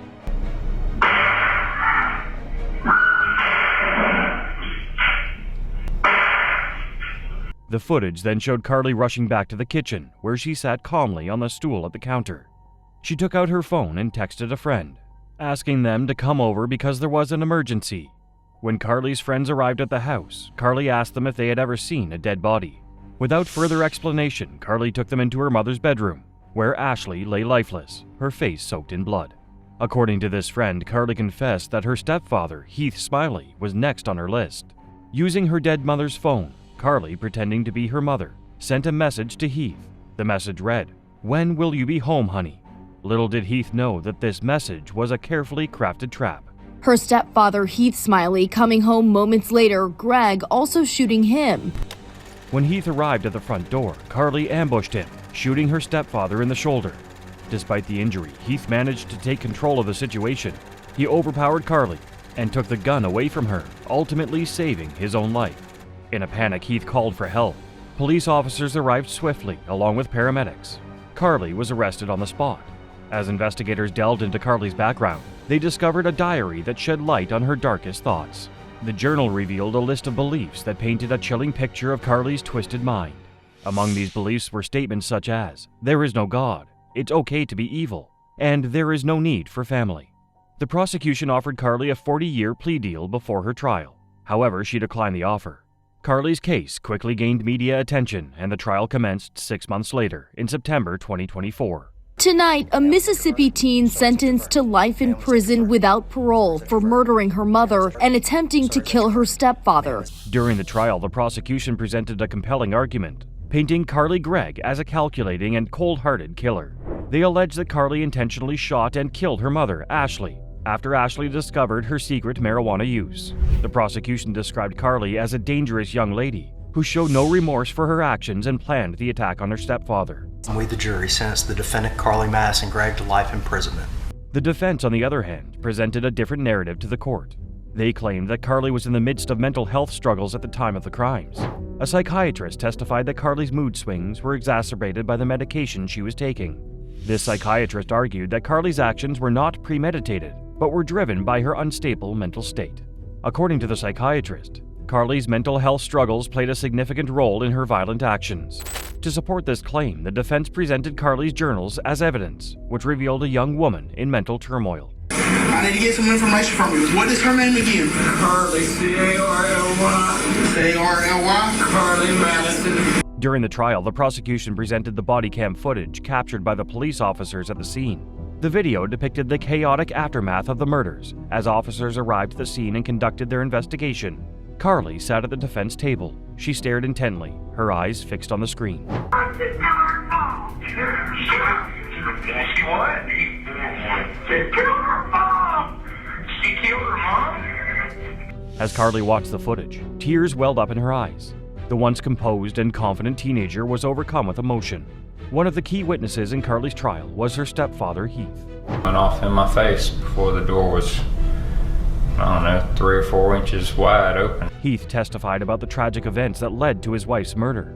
He stated that despite Carly's actions, he still had a good relationship with her. This statement shocked the public, as it seemed incomprehensible that he could maintain a bond with someone who had shot him and taken the life of his wife. In their closing argument, the prosecution reminded the jury that Carly knew the difference between right and wrong when she committed the murder. After careful consideration, the jury deliberated for less than 2 hours before delivering their verdict. They returned a guilty verdict, finding Carly guilty beyond a reasonable doubt. Carly, who was only 15 years old, was found guilty of first-degree murder. Speaking to WLBT in an exclusive interview, Kevin Gregg, Carly's biological father, said he was embarrassed, angry, upset, and very sad about his daughter's actions. Currently, Carly is being held in the Youthful Offender Unit at the Central Mississippi Correctional Facility. The defense attorneys have indicated that they plan to appeal Carly's conviction.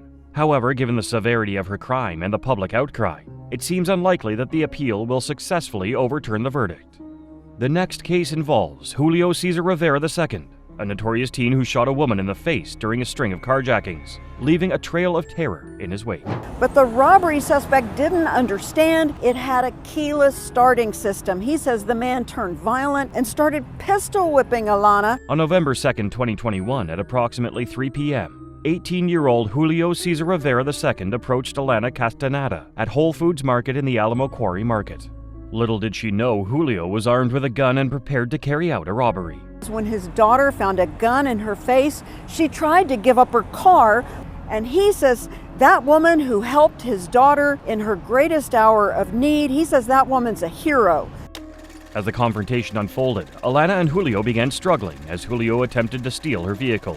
In the chaos, the weapon went off, striking Alana in the head. The gunshot echoed through the bustling marketplace, attracting the attention of bystanders and witnesses. Godsend, everyone. I have never felt this much love in my life. In the aftermath of the shooting, Julio fled the scene, leaving Alana bleeding on the ground. However, officers swiftly caught up to him a short while later, finding a handgun in his possession. Alana miraculously recovered, but that night's impact would forever haunt her.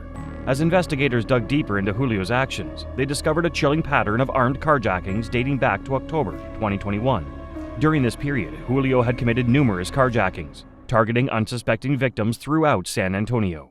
The crimes had escalated over time, displaying an alarming escalation in violence.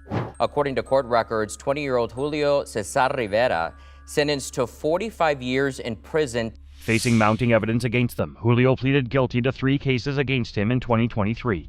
The plea deal secured a conviction and prevented Julio from appealing his sentence. This meant the judge's decision was final, leaving little room for negotiation or reconsideration. It was 45 years. I just started crying because it's not just for me, it's for the other victims as well. During the sentencing phase, Alana had the opportunity to address the court and make her voice heard. She demanded that Julio receive the maximum sentence of 45 years for his crime. Alana explained to the court the pain and trauma she had endured as a result of his actions, emphasizing the need for justice to be served. During Julio's setting hearing, his family pleaded for leniency from the judge. Julio's loved ones argued that Julio had grown up without his mother and had faced numerous challenges throughout his life. They suggested that other people had manipulated Julio into participating in the carjackings. According to his father's partner, Julio had once lived with them but struggled with substance abuse. They had to kick him out of their house on several occasions due to his inability to cope with his addiction. That aspect of Julio's life further complicated the situation and, according to the defense, shed light on the reasons behind his actions. I appreciate that his parents might think he was put up to it, but these were his choices, these were his decisions, this was his gun. They presented evidence indicating that Julio had obtained the gun used to shoot Alana, leading to further suspicion that he was responsible for the heinous crime. Ahead of his sentencing, Rivera apologized directly to Castaneda. A lot of time to sit here and think about what I've done. I'm not the same person I was 2 years ago. The judge, weighing the evidence presented, opted to sentence Julio to the harshest possible, 45 years behind bars. In an emotional moment, Julio addressed Alana in court, expressing his sorrow and regret. Julio claimed that he prays daily for forgiveness and Alana's good health, seeking redemption for his actions. Face to face with Rivera again was hard, said Castaneda, who's already endured 3 surgeries, with a 4th to come. Following the sentencing, Alana shared her thoughts and feelings on social media. She expressed the challenges she faced in the aftermath of facing her shooter in court, acknowledging the emotional toll it took on her. Alana emphasized the importance of her ongoing recovery process and assured her supporters that she was determined to move forward with her life. In this next case, Joshua Coleman, a 15-year-old boy, seemed to have a normal upbringing. However, beneath the surface, things were not as they appeared. Deasia Green, a 15-year-old girl, was a chronic runaway, often disappearing for days. However, when her parents reported her missing in early January 2013, the police knew something was different this time. Her parents gave the authorities detailed information, hoping to bring her home safely. Last year, Toledo police found the 15-year-old girl dead in an alley in the 1300 block of Page. Just 6 days after she was reported missing, Deasia's lifeless body was found in an alley. She had been shot once in the head. The police were immediately called to investigate, and a crime scene was quickly established. Through their investigation, the police obtained a crucial eyewitness account.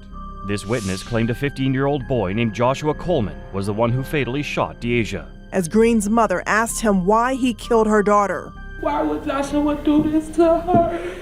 She didn't deserve it. She was a social butterfly. She didn't deserve it. 4 days after the discovery of Deasia's body, Joshua was arrested and charged with murder and felonious assault. He was swiftly indicted as an adult, a decision that shocked many given the age of both victim and perpetrator. According to sources, Deasia and Joshua had been dating shortly before her death. Joshua Coleman's attorneys and prosecutors eventually reached an agreement. The prosecution agreed to drop the charges of felonious assault and the gun specifications in exchange for Joshua receiving a life sentence, but being eligible for parole in 2039. During the sentencing hearing, the prosecution told the court the motive for Joshua's shooting of Deasia was never determined. The last time I seen my baby was December 31st. That was the last day I seen my baby. The last time, y'all. Deasia's mother delivered a devastating victim impact statement. She described Deasia as a social butterfly, full of life and joy. Throughout the trial, Joshua remained silent, only answering yes and no questions from the judge.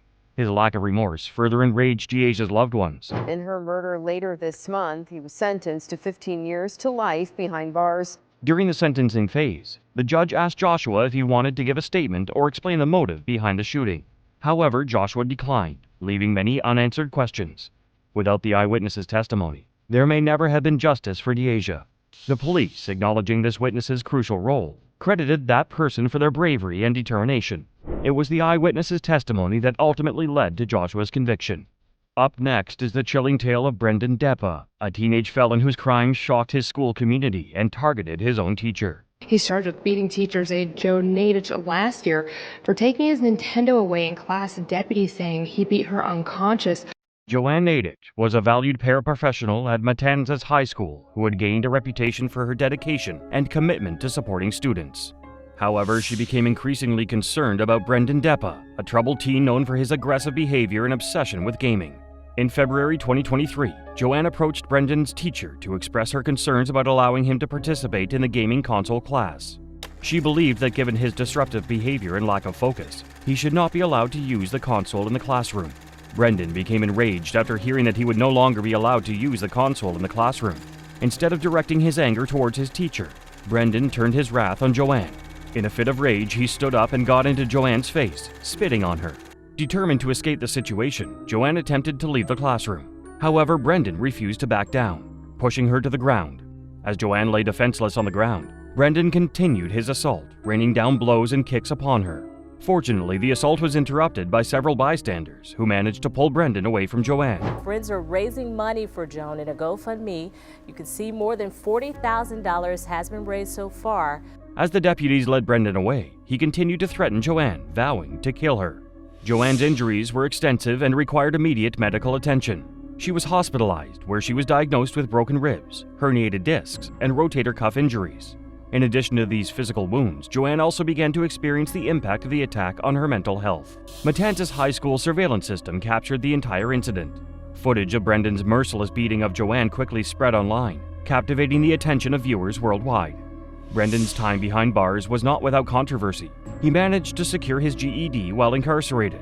Nevertheless, he also found himself in frequent trouble, accumulating 9 incidents while confined in Flagler County Jail. He is articulate and thoughtful in his responses to the court. He's been here the entire day without any problems in that regard, participating in these proceedings. 2 years after his arrest, Brendan pleaded no contest to aggravated battery on a school board employee.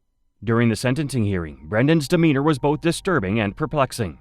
Brendan laid his head on the defense table. Candidate for solely community-based sanctions, at least not at first. Turning to this particular incident. When the prosecutor spoke, calling Brendan dangerous, Brendan bent over in his seat, keeping his eyes firmly planted on the ground. The judge sentenced Brendan to 5 years in state prison and 15 years probation. Addressing Brendan directly, the judge declared that he had shown no remorse throughout the proceedings. But for all of his diagnosis and treatment that he needs, that he be evaluated for his prescription medication on a regular basis. Throughout the hearing, Brendan became increasingly agitated. He repeatedly protested at his attorney and demanded to speak, holding up a sheet of paper twice to emphasize his point. As Brendan left the courthouse, his demeanor seemed to change. Instead of his usual smile and enthusiastic interactions with the press, he gave a disturbing gesture. Brendan flipped off the cameras, sending a chilling message to the media and the world. First of all, Ashley, I want to thank you for having me on tonight. I really appreciate that. It obviously was not what we were hoping for. Speaking on his behalf, Brendan's mother expressed her dissatisfaction with the verdict and the sentence. Brendan's mother also claimed that the court was punishing her son because of his race. She alleged that the school district had failed her son by not implementing a proper behavior plan, leading to his aggressive behavior. Instead of prison, she advocated for Brendan to receive treatment, believing that this alternative would better address his issues. Moving from Brendan Deppa's violent outburst, we encounter a case that escalates into even darker territory. A calculated series of murders carried out by 17-year-old Russell Burrell. He intended to rob them when he and 3 others burst into the General Street apartment and shot the victims. He faces up to 6 consecutive life sentences. One fateful night, 17-year-old Russell Burrell and 3 of his friends found themselves in an apartment where they hatched a plan to commit burglary. Their target was a man named Michael Martin, whom they believed to be an easy target with potential access to marijuana and money. Their decision to rob Michael would lead to a series of events that would change their lives forever. Not guilty to all counts, Your Honor. At approximately 10 p.m., Russell, armed with a fully loaded 9mm Glock pistol equipped with a 17-round magazine and a red laser sight beam, led his friends to Michael Martin's residence. When Michael answered the door, Russell and his companions aggressively commanded him into the living room. Russell's actions escalated rapidly as he and his friends entered the apartment. In the living room, Russell confronted Michael and another man, Damian Colin, who happened to be in the apartment. Without hesitation, Russell opened fire on both men, killing them instantly. As the bullets rained down, Shamika Barrows, who had been asleep on the couch, woke up to the terrifying scene unfolding before her. Realizing that Shamika was also in the apartment, Russell turned his sights on her. In a moment of sheer terror, Shamika watched in disbelief as Russell emptied the remaining clips of his 9mm into her. Shamika died instantly. At 6, we're learning more about one of those victims' final moments. Eyewitness News reporter Sean Daly joins us now live outside Providence Superior Court. It wasn't long after the triple murders that Russell and the 3 other men were caught. Russell Burrell was arrested and charged with 3 counts of murder, 3 counts of discharging a firearm during the commission of a crime of violence, and 1 count of conspiracy. Due to the severity of his crimes, Russell faced charges as an adult. After the group agreed to commit the robbery with the gun, Russell Burrell armed himself with this black 9mm handgun. After a lengthy legal process, Russell eventually pleaded guilty to all counts. The Attorney General, Peter Kilmartin, described Russell's actions as hard to imagine, considering his age and the absence of remorse. However, Peter Kilmartin emphasized that Russell's actions were not the result of misguided youth, but rather a cold-hearted killer. Russell sat stoic and silent as his sentence was read to him, showing little reaction. The judge described Russell as a cold-blooded, pitiless slayer. Continuing, the judge said, "You became a thing and a hoodlum, and now you're a murderer, a 3-time killer. You deserve absolutely no leniency from this court." After that, the judge dismissed Russell's appeal for leniency. At Russell's sentencing, Peter Kilmartin assured the community that Russell would no longer threaten society. Russell was sentenced to life in prison for each of the first-degree murder charges to be served consecutively. Additionally, he received a life sentence for each of the firearm charges to run concurrently. Unlike Russell Burrell's random shooting spree, the case of Brian Draper and Troy Adamczyk involved deep betrayal and twisted motivations. Our first victim is going to be Cassie Stoddard. She's going to be alone in a big, dark house out in the middle of nowhere. How perfect can you get? Brian Lee Draper attended Pocatello High School and bonded closely with his best friend, Troy Adamczyk. Brian and Troy shared a passion for movies and aspirations of pursuing careers in the film industry. This common interest brought them closer, and they often collaborated on creating their videos. On September 22, 2006, Cassie Stoddard, a classmate and friend of Brian and Tony, was house-sitting for her aunt and uncle. With their permission, she invited her boyfriend, Matt Beckham, to hang out that night. Brian and Troy arrived at Cassie's aunt and uncle's house as the night progressed. However, Brian and Troy got up unexpectedly and left, telling Cassie and Matt they were heading to the movie theater.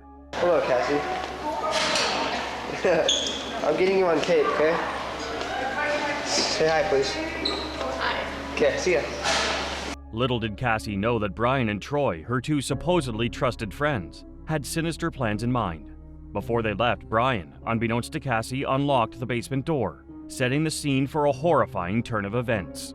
Brian and Troy parked their car down the street dressed in dark clothes, gloves, and scary masks, and returned to Cassie's aunt and uncle's house. After Matt left Cassie's aunt and uncle's house, Brian and Troy seized the opportunity. They turned the circuit breaker off, hoping Cassie would come downstairs and flip the switch, leading her into a trap. However, Cassie remained upstairs. As Cassie remained upstairs, unaware of the danger awaiting her, Brian and Troy silently made their way up the creaking basement stairs. Armed with a dagger and hunting knife, they confronted Cassie in the living room. Brian and Troy stabbed her over 30 times.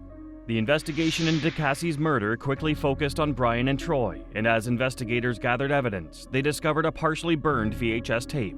Upon closer examination, it revealed that Brian and Troy had meticulously documented their plans to murder Cassie. Good luck. Hopefully we don't have to get through 8 or 9 failures like we have. Yeah, we've probably tried maybe 10 times. Brian and Troy were charged with first-degree murder and conspiracy to commit first-degree murder for Cassie's murder. In 2007, Brian and Troy went on trial for their heinous crime. According to the prosecution, Brian was deeply influenced by the infamous Columbine shooters, Dylan Klebold and Eric Harris. The prosecution argued that Troy murdered Cassie because he was obsessed with the horror movie Scream. From the gruesome depiction of the stab wounds inflicted upon her to the disturbing footage of their well-planned and executed murder, every detail presented at the trials painted a chilling picture of their sadistic nature. The medical examiner's testimony revealed the extent of the brutality inflicted upon Cassie Stoddart. He described multiple stab wounds, including deep lacerations to her neck, chest, and abdomen. Throughout the trial, Brian and Troy sat silently, in stark contrast to the boisterous demeanor they had displayed in their videos, where they excitedly talked about Cassie's murder.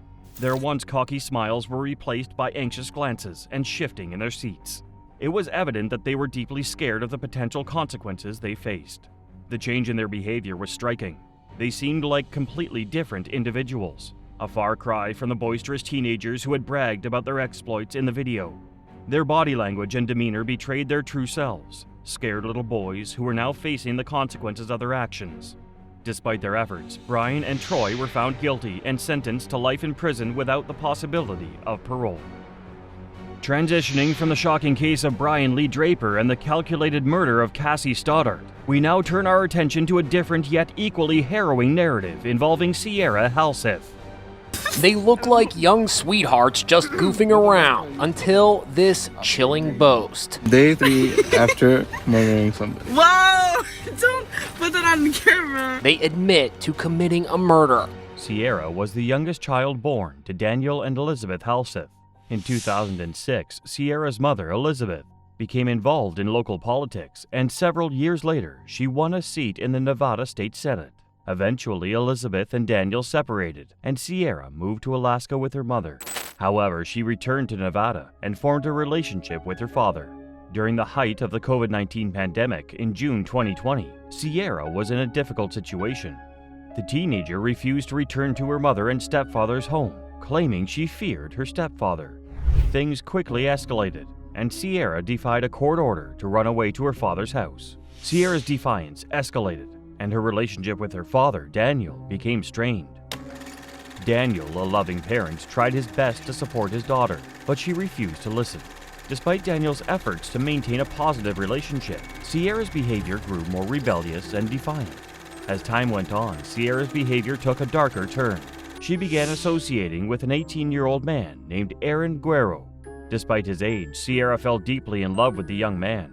However, her father, aware of the potential dangers of such an age gap, banned her from having contact with Aaron. With their love for one another burning strong, Sierra and Aaron devised a plan to be together. They decided they could only be together by eliminating Daniel from their lives. On April 8, 2021, they shopped for gloves, bleach, and saws, effectively creating a murder kit. The following morning, when Daniel's mother was unable to contact him, she sent a friend to perform a welfare check on him. Little did she know that this check would uncover the devastating truth. When the friend arrived at Daniel's home, they found the front door unlocked, and upon entering, discovered Daniel's lifeless body. An autopsy would later determine that Daniel had been stabbed over 70 times. When crime scene investigators arrived at the scene, they discovered knives in the kitchen sink and a chainsaw on the living room floor. 4 days after the murder, Sierra and her boyfriend Aaron were tracked down and apprehended in Utah. Upon examining their phones, investigators discovered a video of the two laughing about killing Sierra's father. This chilling footage served as damning evidence against them, confirming their guilt in the minds of investigators. Sierra and Aaron were both arrested and charged with Daniel's murder. During their interrogation, Aaron admitted that he and Sierra had plotted to carry out the murder because Sierra said her father was abusive. However, Daniel's loved ones adamantly denied claims that Daniel had ever mistreated his daughter. In May 2022, Sierra and Aaron pleaded guilty to murder and a slew of other charges related to the murder. During the sentencing hearing, Aaron apologized for his actions, expressing regret for the pain and loss he had caused. However, Sierra remained silent, choosing not to address the heinous crime she had committed. The judge sentenced Sierra and Aaron to 22 years to life in prison. Sierra is serving her sentence at the Florence McClure Women's Correctional Facility in Nevada. Sierra Halseth's chilling role in a brutal murder shocked many, but Samantha Griggs' involvement in a heinous crime is just as disturbing. Just a year and a half ago, this high school band called Undecided was rocking the summer festival in Ann Arbor. Everything was looking up for them and lead singer Sam Griggs. Samantha Griggs was an 18-year-old senior at Saline High School in Michigan when she found herself involved in a tragic incident that resulted in the murder of a 19-year-old man. The fateful night began in February 2014 when Samantha, accompanied by two of her friends, Brendan Heim and Tyrell Braderners, drove to East Lansing, Michigan to meet Dustin Froka for a drug deal. However, their true intentions were to rob Dustin. Driven to gain quick money, Samantha agreed to serve as a getaway driver. As the trio approached East Lansing, they encountered Dustin, who willingly entered Samantha's Ford Explorer. Dustin was a student at Michigan State University. He studied marketing, was an up-and-coming rapper, and was the father of a 10-month-old daughter. However, at the time, Dustin was struggling with substance abuse. People who knew Dustin spoke to reporters with the Lansing State Journal and said that despite signing to a record label, he had been on a downward spiral since the fall. Unbeknownst to Dustin, his fate was already sealed when he entered Samantha Griggs' Ford Explorer. During the drive, the two teenage boys in the back seat with Dustin started to beat him, causing multiple skull fractures with brass knuckles. The violence escalated quickly, fueled by anger and greed. To escape, Dustin jumped out of the car, traveling up to 45 to 60 miles per hour. Unfortunately, his desperate attempt to escape ended in tragedy. After the incident, Dustin's lifeless body was discovered along the interstate. The Michigan State Police were called in to investigate, and a search quickly led to the discovery of Samantha, Brendan, and Tyrell, who were arrested and charged with Dustin's murder. Instead of heading off to Eastern Michigan University as she was supposed to after graduation from high school, Samantha was sentenced to between 6 and 15 years in prison after pleading guilty to manslaughter and unarmed robbery charges. During the sentencing hearing, Samantha expressed remorse and apologized for her actions. She tearfully claimed that she had never intended for harm to come to Dustin and that she believed he would only experience a robbery. However, Dustin's stepsister denied these claims, stating that Samantha lacked morals and consciousness. Dustin's stepmother agreed, emphasizing that Samantha had several opportunities to prevent Dustin's murder from happening, but never did. As these statements were made, Samantha nodded in agreement, wiping away tears as she stared at the defense table. Before being convicted of Dustin's murder, Samantha had a clean criminal record, and she was a promising musician with a promising future laid out before her. However, her actions had tragically altered the course of her life forever. Samantha Griggs' case was chilling, but Kenneth Young's story takes us into an even darker side of teenage crime. His involvement in a string of armed robberies shocked everyone, and the courtroom reaction is one you won't forget. They was like, well, Mr. Young, you're not going home no more, you're gonna die in prison. I'm like, who gonna die? I ain't dying in prison. So I was in denial of that because it happened so fast. It's just like, one day I'm 15 years old and I'm in society, then the next I'm out and you telling me I ain't gonna never go home? That's kind of like hard to deal with. Young was given consecutive life sentences for a crime he committed at the age of 14. Kenneth Young was just 14 years old when he was coerced into joining an armed robbery gang, founded by his mother's substance dealer, who was at the time 24 years old. He had participated in a series of armed robberies with the gang, and one other that was unsuccessful before they were apprehended by police. The prosecutor charged Kenneth Young and the rest of the gang with armed robbery and attempted armed robbery. Young was given consecutive life sentences without the option of parole, despite his young age and the circumstances surrounding the crime he'd committed. Firstly, there was no murder, and secondly, Young participated in these criminal activities alongside adults who should have known better and shouldn't have forced him to participate. Kenneth had also reportedly dissuaded his mother's substance dealer and fellow gang member from committing the crime of while they were on a robbery mission. Just as with Joshua Phillips, fortune smiled on Kenneth Young when the U.S. Supreme Court ruled in Graham v. Florida that it was unconstitutional to sentence a child to life imprisonment without parole for a crime that did not result in the death of any person. A documentary on children in prison, 15 to Life, featured Kenneth Young and his struggle as an adult who went to jail as a child was discussed. The point of the documentary was to educate the world on how the system convicts children, especially colored children, leaving them to grow old and rot in prison. The documentary stressed that children who committed crimes when they were none the wiser should be given a second chance. Sometimes mama locked me and my sister in a room and she just be gone. In most cases where a teenager or a child is involved in a criminal act, there is an adult who is either neglectful, indulgent, or abusive. In the case of Kenneth Young, his mother was neglectful. Kenneth Young's mother, a former substance addict, held herself responsible for how her son turned out and expressed that she prayed for forgiveness and hoped that her son can get a second chance. She also said that her son has been very instrumental in her journey towards ending her addiction. When he found out about his sentence, Kenneth says he was in denial because it all happened so fast. Despite being astonished by his lengthy sentence, Young showed remorse for his actions.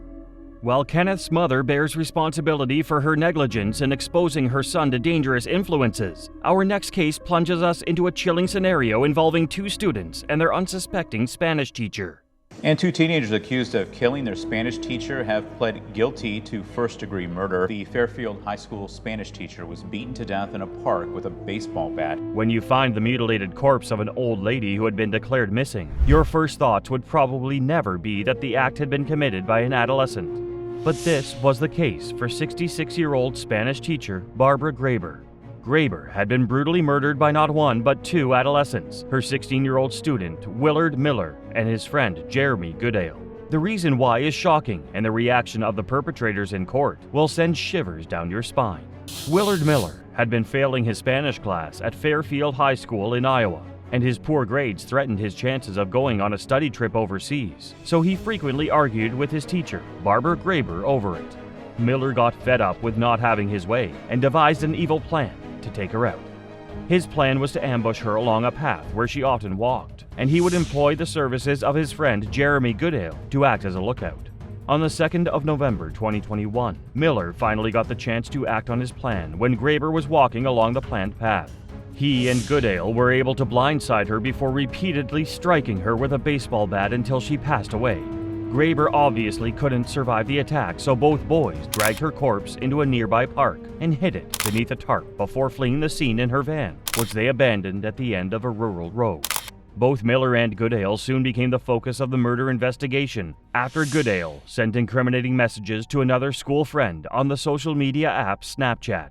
Goodale's friend quickly showed the evidence to the police, who sought search warrants for the homes and mobile devices of both perpetrators of the murder. It was reported that Miller had also given hints about the murder to multiple classmates, telling one that Graber might disappear before the murder, and telling another that he had caught someone with a baseball bat the day after the murder. Graber's body was discovered the following day, covered by a tarp and wheelbarrow following tip-offs, which the police had received, including from the classmates of Miller and Goodale. Both boys were eventually arrested and brought in for questioning. Goodale and Miller initially denied their involvements, but eventually spilled the beans, although they both tried to make it seem that they had less involvement in the murder than the other. Ultimately, the evidence was stacked against them, and they were eventually charged with first-degree murder and conspiracy to commit a forcible felony. On the 18th of April, 2023, both Goodale and Miller pleaded guilty to first-degree murder and were to be charged as adults due to the severity of the crime.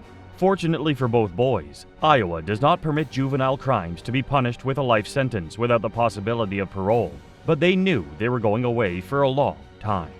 In July 2023, Miller was sentenced to life in prison with a minimum term of 35 years before he's eligible for parole, which is 5 more years than was recommended by the prosecutors under a plea agreement.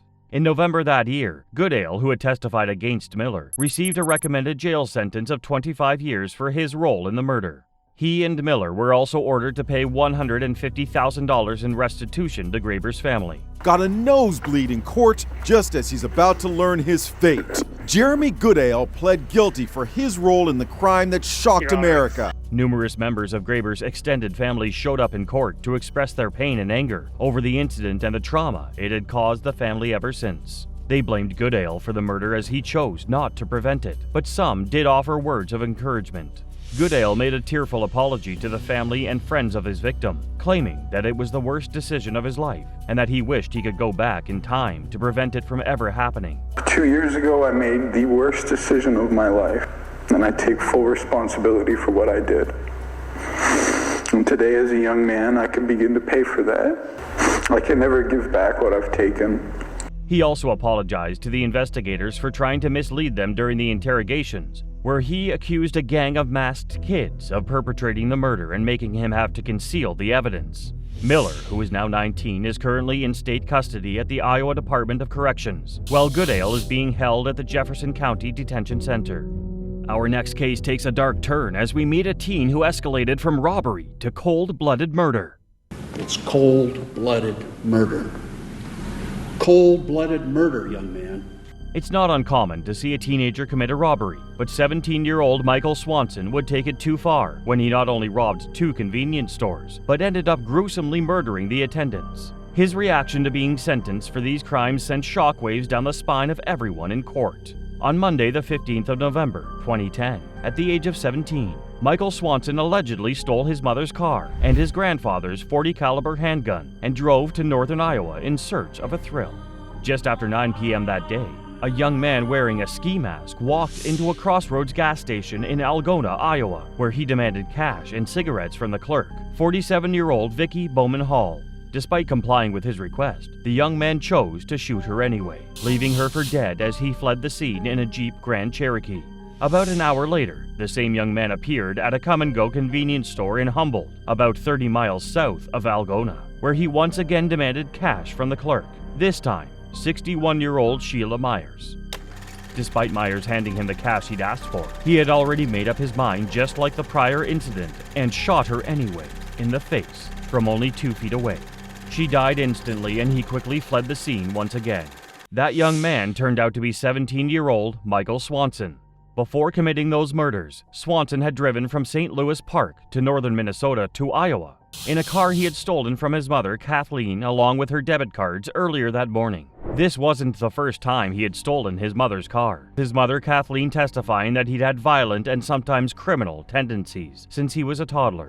When he was only 11, she was told by a psychiatrist that he was a lost cause when she reported to them that he was a threat to their family members. Swanson had been clinically diagnosed with a host of mental disorders, including ADHD and bipolar disorder, amongst others. One time in 2006 for assembling and storing dangerous weapons, which his aunt discovered in a car trunk after she demanded the money he had stolen from her nonprofit organization where he was doing community service. These dangerous behaviors were a well-known ticking time bomb that would eventually lead Swanson to his downfall. During the second murder, police had received reports of the first from witnesses and began tracing the trail to Swanson. Swanson had managed to get to a McDonald's in Webster City, about 60 miles from Algona, before he was caught and arrested. The police officers also recovered the stolen money and cigarettes, as well as the handgun he used in perpetrating the murders.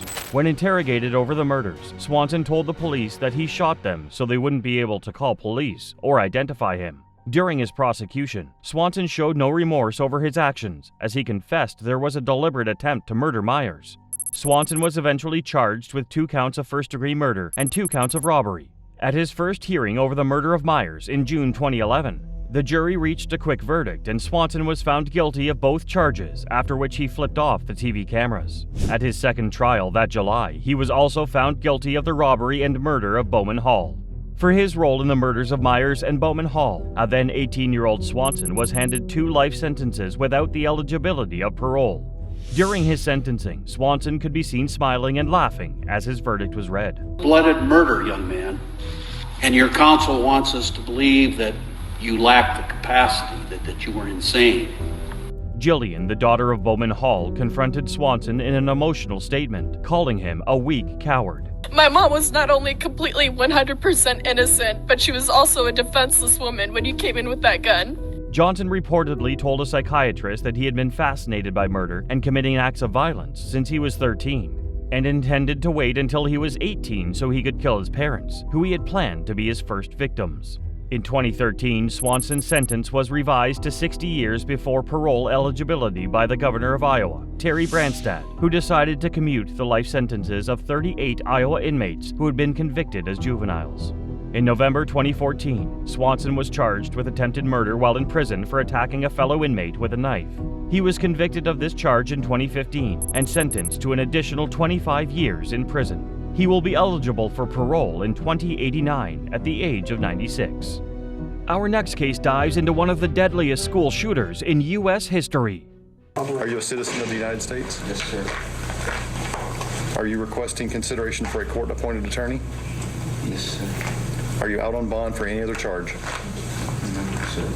The depraved actions of 17-year-old Demetrius Pogortzis over a 25-minute period at the Santa Fe High School in Santa Fe, Texas, on the 18th of May 2018, which left 10 people dead, would shock the entire United States, and his reaction when faced with the court would baffle observers. The story of Demetrius Pogortzis' actions began on the 2nd of March 2018, 2 months before it actually happened. On that day, Pogortzis, born on the 12th of October 2000, logged on to an arms purchasing website and purchased 50 rounds of .38 special ammunition, as well as 105 rounds of 12-gauge shotgun ammunition. 2 weeks later, on March 13, 2018, Pogortzis ordered an additional round of shotgun ammunition and paid using an American Express gift card, using his real name and address for shipment but not specifying his age. Pogortzis was on the honor roll at his school and played on the school football team. However, he was regarded as quiet and was reportedly often bullied by fellow students and even coaches of the football team. This suggests that he may have been plotting his revenge with the purchase of those guns. Pogortzis would finally get his chance to strike in the early morning of May 18, 2018, when he suddenly began firing his weapon into an art class of unexpecting students at the school's art complex. As he began shooting, a staff member pulled a fire alarm which caused most of the school to evacuate, but those in the art classroom weren't so lucky. Pogortzis went on a manic spree, walking into one of the classrooms and shooting at a victim while singing a popular Queen song, Another One Bites the Dust, in between shots, then proceeding to shoot through the storage closet, where most of the art students had run to hide themselves in, with a shotgun. Pogortzis then briefly left the art room, which caused students to leave the closet and attempt to barricade the art room door. However, he returned and pushed the door open, and upon spotting a student he knew, he exclaimed, "Surprise!" and shot the student in the chest. Pogortzis' shooting spree would continue for 25 minutes until Santa Fe ISD police officers arrived at the scene to confront him. Rather than surrender, he exchanged fire with the police officers and critically wounded one of them. Pogortzis continued to fire rounds randomly and even threatened to shoot more officers, which forced them to retaliate, injuring him in the process. He would eventually be arrested following his surrender due to the injury, and was detained as the police evacuated other students and staff from the art complex. At the end of his shooting exercise, Pogortzis had claimed the lives of 10 people, including 8 students and 2 teachers, as well as injuring a further 13 individuals. This makes the shooting the 8th deadliest school shooting in United States history. Following Pogortzis' arrest, various types of explosive devices and a Molotov cocktail were found in and around the school. During the investigations, a note from Pogortzis' journal suggests that not only did he want to commit the shooting, but he also wanted to commit suicide after the shooting, and had even planned on committing the act for some time. Pogortzis was handed 11 federal charges for the capital murder of 10 people and the aggravated assault against a public servant, and was held in custody without bail. If convicted, he faced a maximum sentence of 40 years to life, but due to his age, he was ineligible for the death penalty or a life sentence without parole. In June 2019, it was announced that the state trial for Pogortzis would take place in Richmond in January 2020. However, 4 months later, on the 4th of November 2019, he was found by 3 experts to be unfit to stand trial. On the 11th of February 2022, following a long mental health treatment while in custody at North Texas State Hospital, Pogortzis was again found incompetent to stand trial and was ordered to stay in the mental hospital for another 12 months. Pogortzis made an appearance in court in February 2019, where his attorney made a request for a change of venue, due to the publicity which the case had received. During the hearing, Pogortzis showed no emotions and stayed silent through the trial. Demetrius Pogortzis turned 19 while awaiting his first in-person court appearance since last May's massacre inside Santa Fe High School. His apparent lack of remorse was called out by a mother of one of the victims. To see if I could see some remorse, and I didn't get it. In a published statement, Pogortzis' family extended their condolences to the victims and thanked first responders for their assistance, while also admitting they were as shocked by the event as everyone else.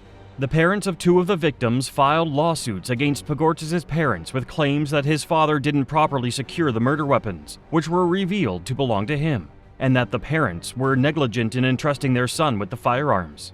The trial is set for July 2024.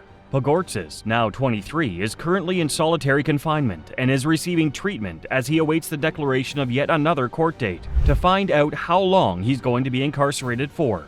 But Pogortzis isn't alone in this dark chapter of youth violence. Enter Gabe Parker. 16-year-old Gabriel Parker is accused of shooting and killing 2 of his classmates and injuring 14 others in the shooting back in January. In the morning of January 23, 2018, as students of the Marshall County High School in Kentucky got ready for the start of classes, 15-year-old student Gabe Parker opened fire in an open area at the school, murdering 2 students and injuring 14 others. After he was caught, he was made to face the consequences of his actions, and his behavior in the court shocked everyone. Gabriel Ross Parker was born on the 3rd of March 2002 and grew up in a broken home, which culminated in his mother getting remarried to his stepfather. Despite this, he showed no true signs at home of being capable of violence, but sometimes the propensity to commit murder stays well hidden until the act is perpetrated. On the 23rd of January 2018, students of Parker's high school were gathering in the Commons prior to the start of class, blissfully unaware of what was about to befall them. The then 15-year-old sophomore, Parker had gone to school that day with a Ruger handgun and an intent to commit murder. Parker had reportedly gone to the school's band room earlier to check with his friends before the shooting, to make sure they were not in the area before returning to begin his attack. Just before 8 a.m., Parker brought out his handgun in the Commons area and emotionlessly opened fire at the unsuspecting students. In the process of fleeing, multiple students were struck by bullets while others were trampled on in the ensuing stampede. 2 of the students, Bailey Nicole Holt and Preston Ryan Cope, who were both 15 years old, succumbed to their gunshot wounds, while 18 others, including 5 girls and 13 boys. After the shooting, Parker discarded his weapon and ran to the weight room to hide with other students, who had been unaware he was the shooter and motioned for him to join them in hiding. However, one of the students who was hiding in the location recognized him as the shooter and alerted a teacher in the room about his identity. The teacher then called law enforcement. The Marshall County Sheriff from the Marshall County Sheriff's Department arrived a few minutes later and located Parker and arrested him shortly after. Following his arrest, Parker's bag was searched by police, and inside was a copy of the Communist Manifesto and a large Winchester sheath knife. Meanwhile, he had been brought in for interrogation to get to the root of his actions. During the interrogation, Parker expressed that he was an atheist and revealed his disillusioned views of life. Parker also indicated the shooting was an experiment to see how students and society would respond.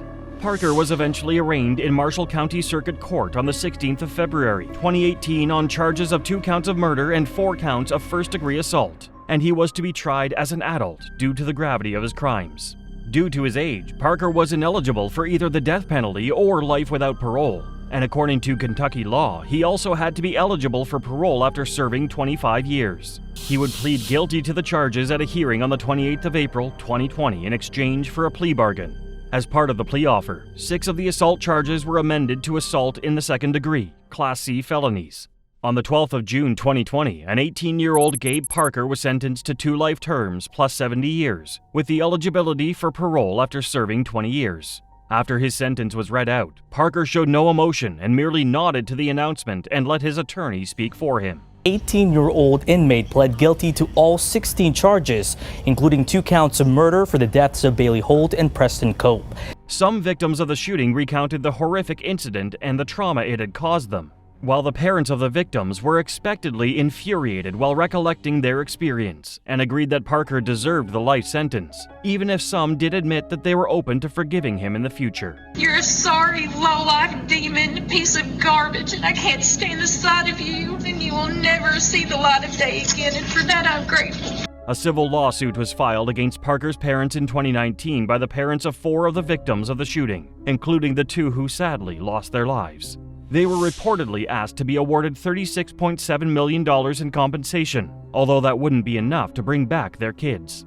Parker, who is now 22 years old, is currently imprisoned at the North Point Training Center in Danville, Kentucky, and will be eligible for parole in June 2040 at the age of 38.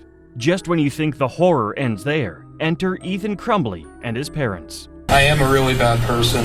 I have done terrible things that no one should ever do.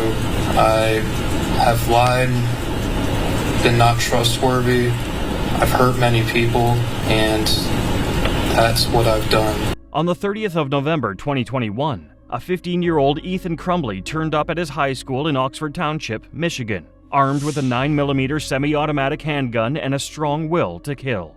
Around lunchtime, he would finally get his wish as he appeared from the school bathroom, then began to shoot at anyone he could see. The teenager would end up murdering 4 students and injuring 7 people more. Ethan Crumbley was born in Atlantic Beach, Florida on the 28th of April 2006 to parents Jennifer and James, both of whom had prior minor criminal records from 1995 to 2005 for DUI and check fraud.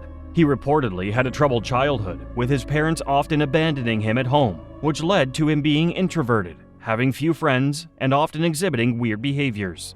Crumbley also reportedly videotaped himself torturing animals, once allegedly keeping a baby bird's head in a jar and placing it in the school bathroom. He also frequently talked about battling with demons.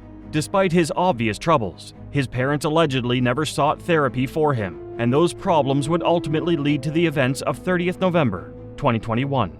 On that fateful day, Ethan Crumbley went to his Oxford High School with the intent to shoot it up. He had already hidden his semi-automatic gun away in the school the day prior, a gun his father had bought him just the previous Friday. Some school officials had raised suspicions of Ethan to his parents that very day due to his actions, which included searching for ammunition online and making sketches of himself committing a school shooting. However, this was not properly handled, and they would realize in the worst possible way. At around 12:51 p.m. on November 30th, 2021, Crumbley was spotted coming out of the school bathroom with his gun, which he had probably hidden in there. Immediately afterwards, he started firing sporadically in the hallway with hundreds of students passing through. When they began to flee, he slowly walked down the hallway and began shooting into classrooms and at anyone who was unable to escape before moving on to the next classroom. An intercom voiceover alerted students and teachers to an active shooter, and the teachers began locking and barricading doors and also covering windows. Due to the quick response by students and staff of the school, Crumbley was unable to actually enter any of the classrooms. Nevertheless, some students and staff weren't so lucky, as Crumbley had already claimed some victims. 3 students, 17-year-old Madison Baldwin, 16-year-old Tate Meyer, and 14-year-old Hannah St. Juliana were killed at the scene, and 8 other people, including a teacher, were injured. One of the injured students, 17-year-old Justin Schilling, would succumb to his injuries in hospital the following day. Law enforcement arrived at the scene only 3 minutes after the attack started, following a 911 call, and promptly arrested Crumbley, who still had 7 rounds of ammunition loaded into his gun and 2 15-round magazines, and took him in for questioning as investigations commenced. Crumbley's cell phone was revealed to contain 2 videos, both filmed the night before the incident, where he talked about his plans to shoot and kill students at the school the following day. He also had a journal where he reportedly detailed his desire to shoot up the school in a bid to get US President Biden impeached. Crumbley's parents had been at the school earlier that day following the reports of their son's behavior, and decided against taking him home despite being fully aware that he was in the possession of an unlocked gun. Following the investigations, Ethan was charged as an adult with terrorism resulting in death, 4 counts of first-degree murder, 7 counts of assault with intent to murder, as well as 12 counts of possession of a firearm during the commission of a felony. He would plead guilty to these charges at a hearing in October 2022. On the 3rd of December 2021, a prosecutor announced that both of Crumbley's parents were being charged with 4 counts of involuntary manslaughter for their failure to secure the gun he used during the shootings. On getting this information, his parents would bizarrely decide to flee the town and miss their first arraignment date before they were eventually caught, arrested, and charged the following day. On the 9th of December 2023, Crumbley was sentenced to life in prison without the possibility of parole in what was a tense courtroom. Right before the sentencing, a remorseful Crumbley apologized to the courtroom and stated that he would accept whatever punishment was handed to him and aimed to do better. He even attempted to forgive his parents for their role in the murder. Whatever sentence it is, I do plan to be better than I am. I don't know if you believe that, but records of 15, 20, 25 years can show that I will change. The trial for Crumbley's parents was completed by the 14th of March 2024, with his dad and mom being sentenced to 10 years and 15 years in prison, respectively. During the sentencing hearing, parents of the victims vehemently blamed Crumbley's parents for neglecting their responsibilities, which was what ultimately led to the deaths of their children. Crumbley's actions led to a series of copycat school shooting threats, which resulted in over 500 schools in Michigan and 6 other states being closed. Today, he is held at the Oaks Correctional Facility in Manistee, Michigan, as he has turned 18. His mother, Jennifer, is currently imprisoned in the Women's Huron Valley Correctional Facility, and his father, James, is in the Bellamy Creek Correctional Facility. Ethan and his parents may have set a precedent, but our next case centers on an 8-year-old girl and a baseball bat. Tonight, the sister of this 8-year-old girl killed by her then teenage neighbor in one of Jacksonville's biggest murder cases. Well, her sister says she is sick, thinking that her sister's killer could possibly walk free one day. Murder is not a crime that one would expect from a child, gruesome murder especially. And that is why, to this day, it is both shocking and sad to hear the story of Joshua Phillips. It was a day like any other in Duval County until it wasn't. An 8-year-old girl, Maddie Clifton, was mistakenly hit by a baseball and would not stop crying.